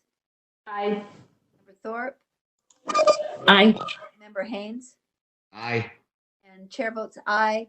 And we finished R277. That was unanimous on R277-302. Board Member Lear? Yes. So we probably don't have a lot of time for many rules, but we think we could probably end with 2.13, Teacher Salary Supplement Program. It's actually the last one, if you don't mind if we move to that one, and I guess the rest we'll bring back next month. Can we repeal 500 quickly? That's the one that goes along. Yes, let's do the repeal, correct. Thanks, Ben. Item 2.6, this is a repeal on R277-500. Educator licensing renewal, the renewal that takes place after the passage of 302. So the motion, I'll make the motion that approve the appeal of or repeal R277, recommend repeal of R277-500 on first reading and recommend repeal of R277-500 to the board for final reading. So all in favor of that, Vice Chair Cummins? Aye. Member Haynes? Aye. Member Thorpe? Aye. Member Davis? Aye. Chair votes aye. It's unanimous repeal motion. So do we have time for the last one? R277? Just make the motion. I'll make the motion on R277 this is item 2.3. I'll make the motion on R277-318 teacher salary supplement program that the committee approve R277-318 on first reading and recommend to the board on second and final reading. All in favor? Board Member Davis? Aye. Member Cummins? Aye. Member Haynes? Aye. Member Thorpe? Aye. Chair Lear votes aye. That's unanimous also. Thank you. Board members, I apologize. Did you say draft 1 or draft 2? I just realized I don't think draft 2 is up there, Ben. On 318? 318. Didn't we have a draft 2 with that deadline in there for the 20? That should be draft 2. Did that get posted? It didn't get posted. Can you please show the 3 lines of change in draft 2? So Ben, all we had to do, go ahead and show, this is the difference between draft 1 and draft 2, if you want to explain it, one of you. On which? So this is the part of the rule that allows teachers to only apply for the TSSP once. They can't implement that until the 2021-22 school year with the technology involved. So the amendment in draft 2 was just to add lines 31 through 34, that will start in the 2021-22 school year. So without objection, we will add to the motion on R277-318. Is that fine? Is that what we need? Yes. Okay, there we go. This is Kathy. Do we need to vote on draft 2? Yes, if you could do that, Julian, that would be great. Okay. The motion that the committee recommend R277-318 teacher salary supplement program draft 2 on first reading and recommend it to the board for approval on second reading. The chair votes aye. Cummins? Aye. Haynes? Aye. Thorpe? Aye. Aye. It's unanimous. Thank you. Thanks to everyone. Thank you so much. Thank you. I'll talk to you all later. Thank you all. Bye. Just have 2 rules to hold over to next meeting, so thank you. Wasn't Thank bad. you, Angie. Thank you, everyone. Have a good weekend. You guys.